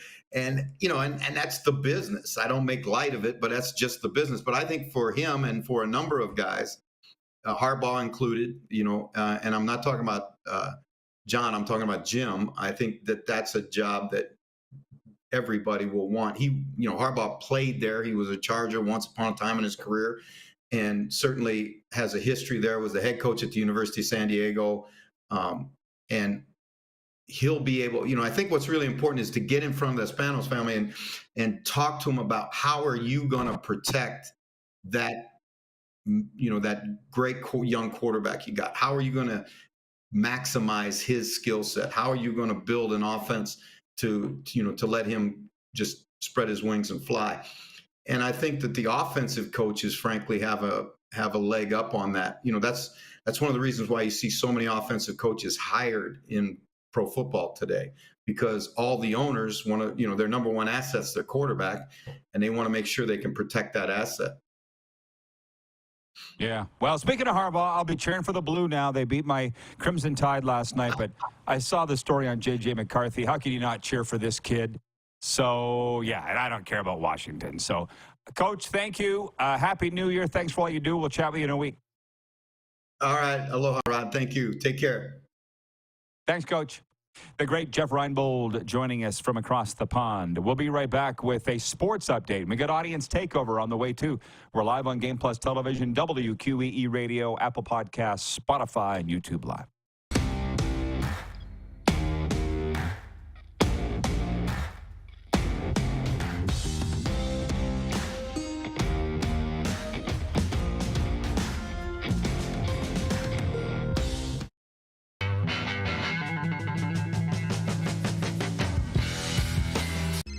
Text 902-518-3033.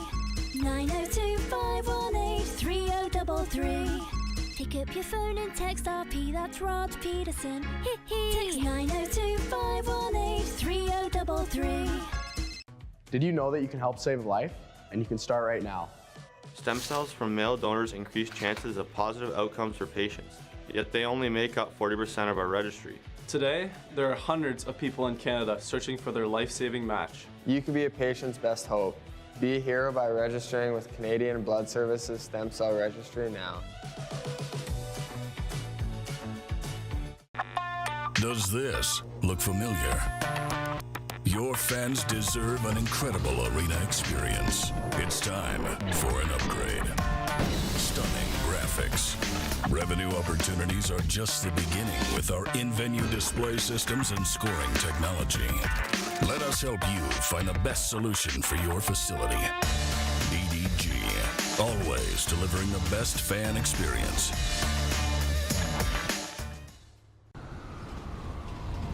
I'm Bridget Lacquette. I'm a First Nation Olympic silver medalist, and I'm proud to represent Indigenous hockey players across Canada. Each year, hundreds of Canadians need a stem cell transplant from an unrelated donor to save their life. Anyone can have a hard time finding a stem cell match, but for Indigenous peoples, it can be even more difficult because just over 1% of prospective donors on Canada's stem cell registry are of Indigenous backgrounds. Be a hero. Join me in Hockey Gives Blood in helping to make a life-saving difference to those in need. Register today at blood.ca/beahero.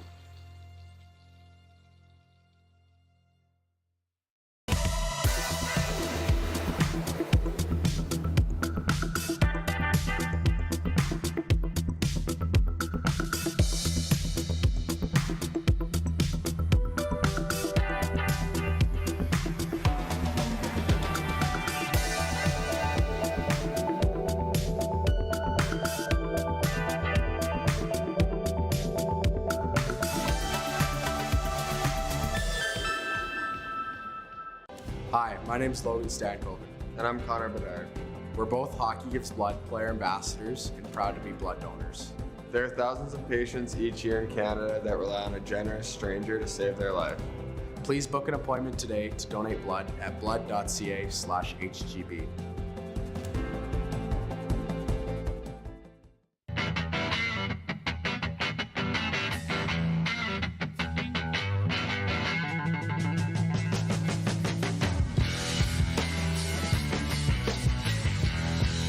Business owners and marketers. Okay, we know you think we're pretty cool. That's why we want you to share in the coolness factor. Partner with the Rod Pedersen Show and market your business every weekday to sports lovers just like yourself. Take advantage of our many cost-effective commercial and promotional opportunities. Tell the world about your business. Yes, the world. Thanks to Game Plus TV and the Rod Pedersen Digital Network. Contact us today and find out how you can be a part of Canada's fastest-growing sports talk show, The Rod Pedersen Show.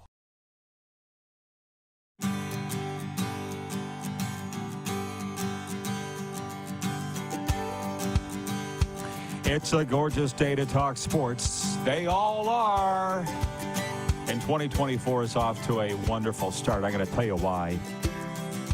I'll let you a little peek behind the curtain. I was saying to Moose off the top of the show, and it's just you and me the rest of the way. So now's a good time to write me on the Sober Carpenter text line, 902-518-3033. Again, write it down. Put it on the fridge or the coffee table, 902-518-3033. Or as the kids say, put it in your phone. Sober Carpenter is the sponsor of our text line. Ask for them by name, non-alcoholic craft beers at your favorite beer, wine, and spirit store. It's a great start because I was saying to Darren, we left here Friday, December 22nd, driving on the way to New Orleans from South Florida, and my back was in such bad, horrendous shape, but didn't have time to have it looked at by a chiropractor, get a massage or anything. And then it felt great for 10 days. I get back on the air today for an hour, and my back's screwed up again. It was great for 10 days. I said to Moose, it's my chair. It's my chair. So I changed the chair. I feel like $100. That's a good start, eh? And also, we were talking about, we've had fun with this, and I would like to think we won't bring it up again, but I'll probably belabor it every day of 2024. But this former producer of a major market television show writing into us anonymously to say he just found our show on Game Plus Television. Here's some tips. Your show has ADD. It's all over the place. Your sound effects are annoying. And your host is arrogant. Right on all counts. But that's what we want. That's what we wanted it to be. Natasha writes in on the 902 line from Winnipeg. She says, Happy New Year, Rod. I missed your ADD show last week. Best part of my day is getting all the info in no particular order. How about that? Right? Here's the thing. Bro, turn your radio on. Step into the new millennium. That's what sports media is. ADD. Thanks for playing along. Anyways, Natasha says, so does the NFL not have official reviews like we do up north? See, that's the thing. And I got to write that down. Reinebold on Cowboys. And I'm glad that you all were paying attention to that. It was the only game Saturday night in the NFL, and it was the game, the play that decided the game last minute. If that play stands where they catch a 2-point convert, the big body caught it in the end zone, Detroit wins the game. But the officials come together and say, no, that big body didn't report as an eligible receiver. Play wiped out. Dallas wins. And that's the confusion of all this. And thank you, Natasha, for being right on the bed and following that. The coaches are saying the referees are saying he didn't report. Fans are saying, oh, here's the video of it. They taped it off the television. Here's video of him reporting to the referee.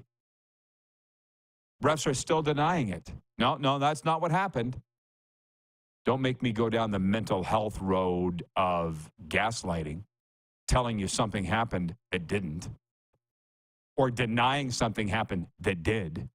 But that's sports for you. And again, as Coach Reinebold just said, he was, as a coach, that's what ticks us off. You do everything right. They did everything right. They should have won the damn game. But the officials screwed up. They won't admit it, and they never will. And, I mean, I've realized that for a long time, but the coaches is very hard to live with because they get hired and fired on this stuff. But it's not going to change. It's brutal. Now, to expect that the officials don't get reprimanded, that's not right either, though, because I just read a report this morning that particularly, I think Brad Allen's the head ref, that particular crew will not be officiating in the playoffs. So they do get disciplined. You just don't know about it, and the coaches don't know about it. Back in the day, they used to send out letters of apology. I'll never forget. In Sask, our general manager, Alan Ford, had a stack of them on his desk. He's like, what am I supposed to do with these letters? Wallpaper the walls? Once I'm fired, I'm not even going to be able to enjoy it. I'll be gone. It's sports, man. Sucks. Speaking of sucks, Canada lost today. I guess I'll do a sports update. Let me do that. Placeline, Gothenburg, Sweden. St. Louis Blues prospect Jakob Stansel scored his second goal of the game with 11.7 seconds to go in the third period. And the Czech Republic beat Canada 3-2 in the quarterfinals, knocking Canada out in stunning fashion. I was going to read tonight's NHL slate, but you all know that. Oh, darn. Where did it go? There was an article here. Listen up, Atlanta. NHL Network insider Kevin Weeks. Hey, there you are. I see you live right now. Rhino Radio on Facebook. Kevin Weeks reporting that Atlanta is leading the way to be the 33rd NHL team. And they're already building the rink. Ooh. We don't say enough that we are Atlanta's NHL show, the Rod Pedersen Show, on WQEE Radio in Atlanta. Paul in Humboldt writes in, he says, I got Be That One by Dan Giancola for Christmas. Thanks for introducing me to him, Rod. Or he says, RP, you're welcome. That's what we do, connect people and make miracles happen. He's the former Bills and Argos kicker who should have died. He had the Widowmaker stroke, survived it, wrote a book about it. Jeff, the Stamps fan, says, if it's an anonymous, how do you know it's a big-time producer? Because he told us that. I like to take people at their word. Maybe that's something I'll change in the new year.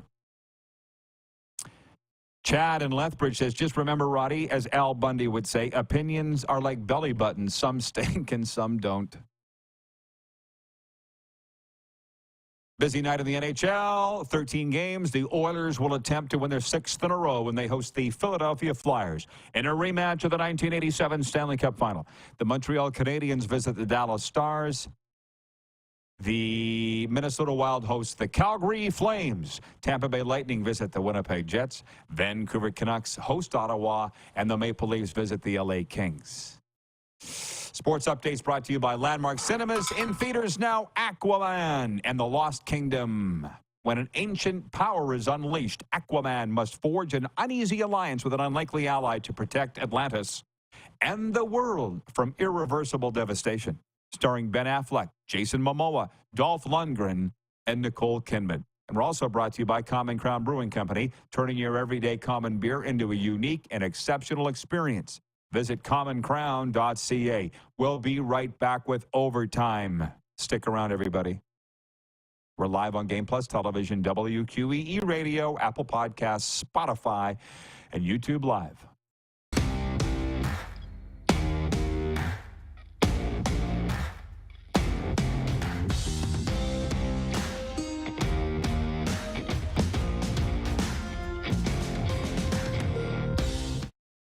The sports landscape continues to change, and teams and facilities are under more pressure to provide online and in-venue entertainment. They need the right team to deliver their product. Look no further than IKS Live. We provide service across North America and produce the best fan experience across all platforms.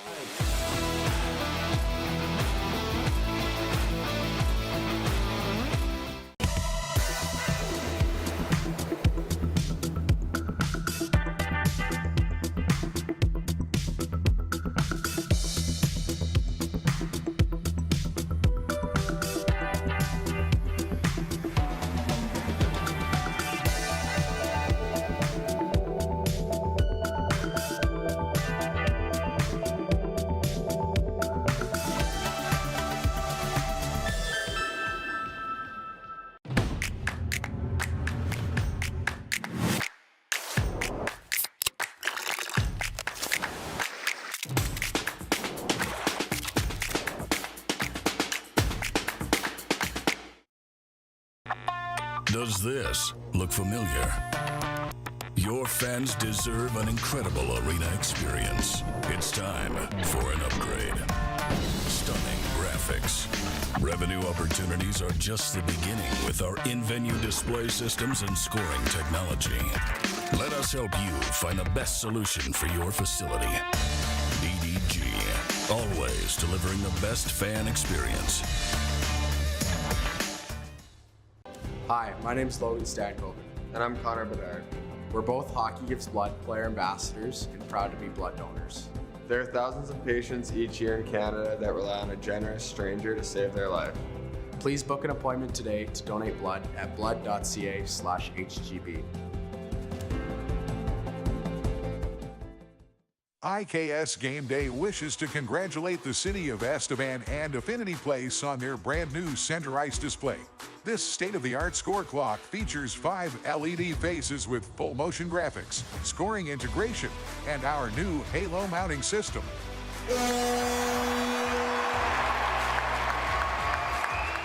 If it's time for an upgrade, let us show you how to deliver the best fan experience. You can find us at iksgameday.com.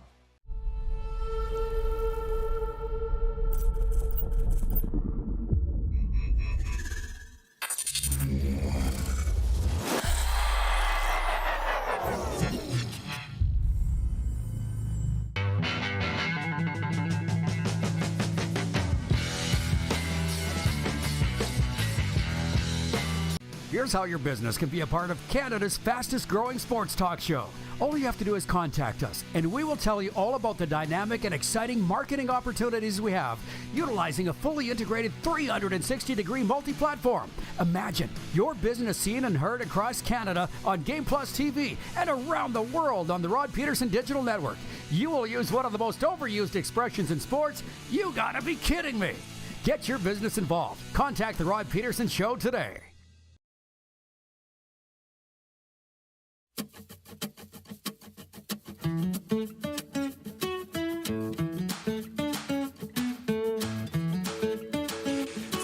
Minutes to go. Producer Clark says in this segment, it's overtime. It's proudly brought to you by our friends at Overtime Hockey Lanes. And thank you to everybody who checked it out over the Christmas holidays. I guess you still got a few more days until school reconvenes. Overtime Hockey Lanes in Calgary, 28th Street Northeast. It's where skill and fun collide.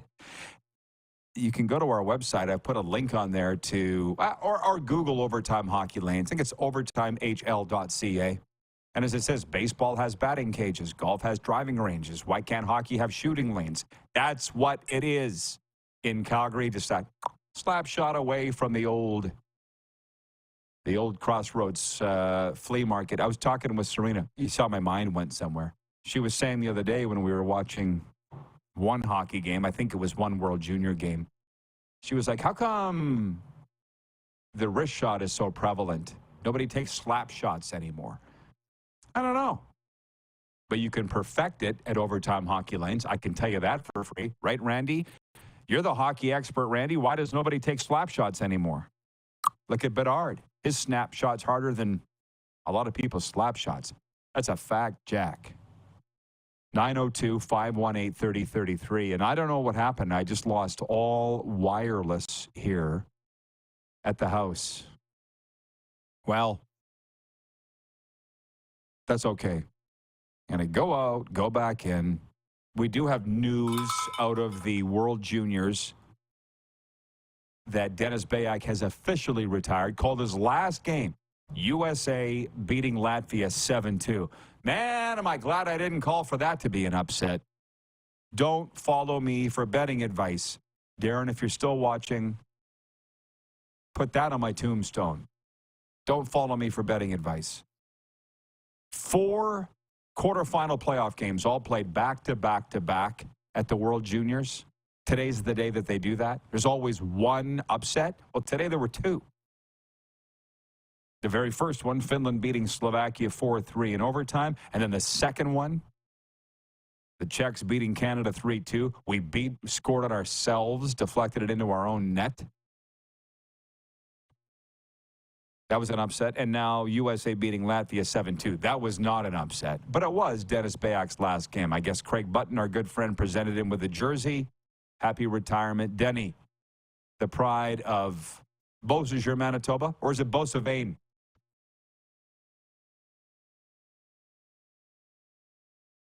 Now it's back.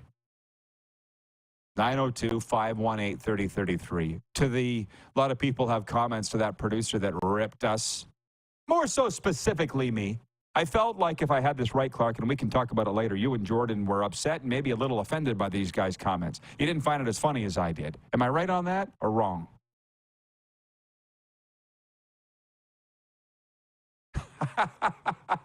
They were curious. Well, it had nothing to do with what you guys do and just about everything to do with what I do. Show's got ADD and the host is arrogant. Yeah. So? John in Rosetown, Sask writes in and he says, to the former producer, sports moves quick. Try to keep up. Rod's show is awesome, lively, and entertaining. No one's defending a thesis here. Yeah, that's right. We're not saving lives. Kirk in Toronto writes in, Kirk in Tirana, says, hi, Rod. Happy New Year. And oh, by the way, Chad Kelly is doing studio work at TSN's Toronto studio for college football. How about that? None of that surprises me. I've never met Chad Kelly, but I can tell you he's like all the greats. He's very talented, like the Suitors, like the Bob Polies for the Rider fans watching, for the Matt Dunnigans. He can do whatever he puts his mind to. Probably plays musical instruments, Chad Kelly. But the kid... It's one of the last minute of play in the RP show. The kid had better produce next year because the CFL was kind of his last stop. And his implosion in the East Final was our 5th top story in the Canadian Football League in 2023, if you've noticed. So, yeah, I saw it. I didn't see what he said of the coverage. I saw people saying, like you, Kirk, on social media, what a great job he was doing. John also says, where is it? Connor Zary is looking good for the Flames. What's up with Huberdeau? Last year it was Sutter. That's a lot of money for little production. Oh, well, at least Hubie snapped the 12-game pointless streak the other night with a helper. But, yeah, Chicago's well down the road of the rebuild while the Flames still can't decide what they want to do. We're going to talk about all tomorrow.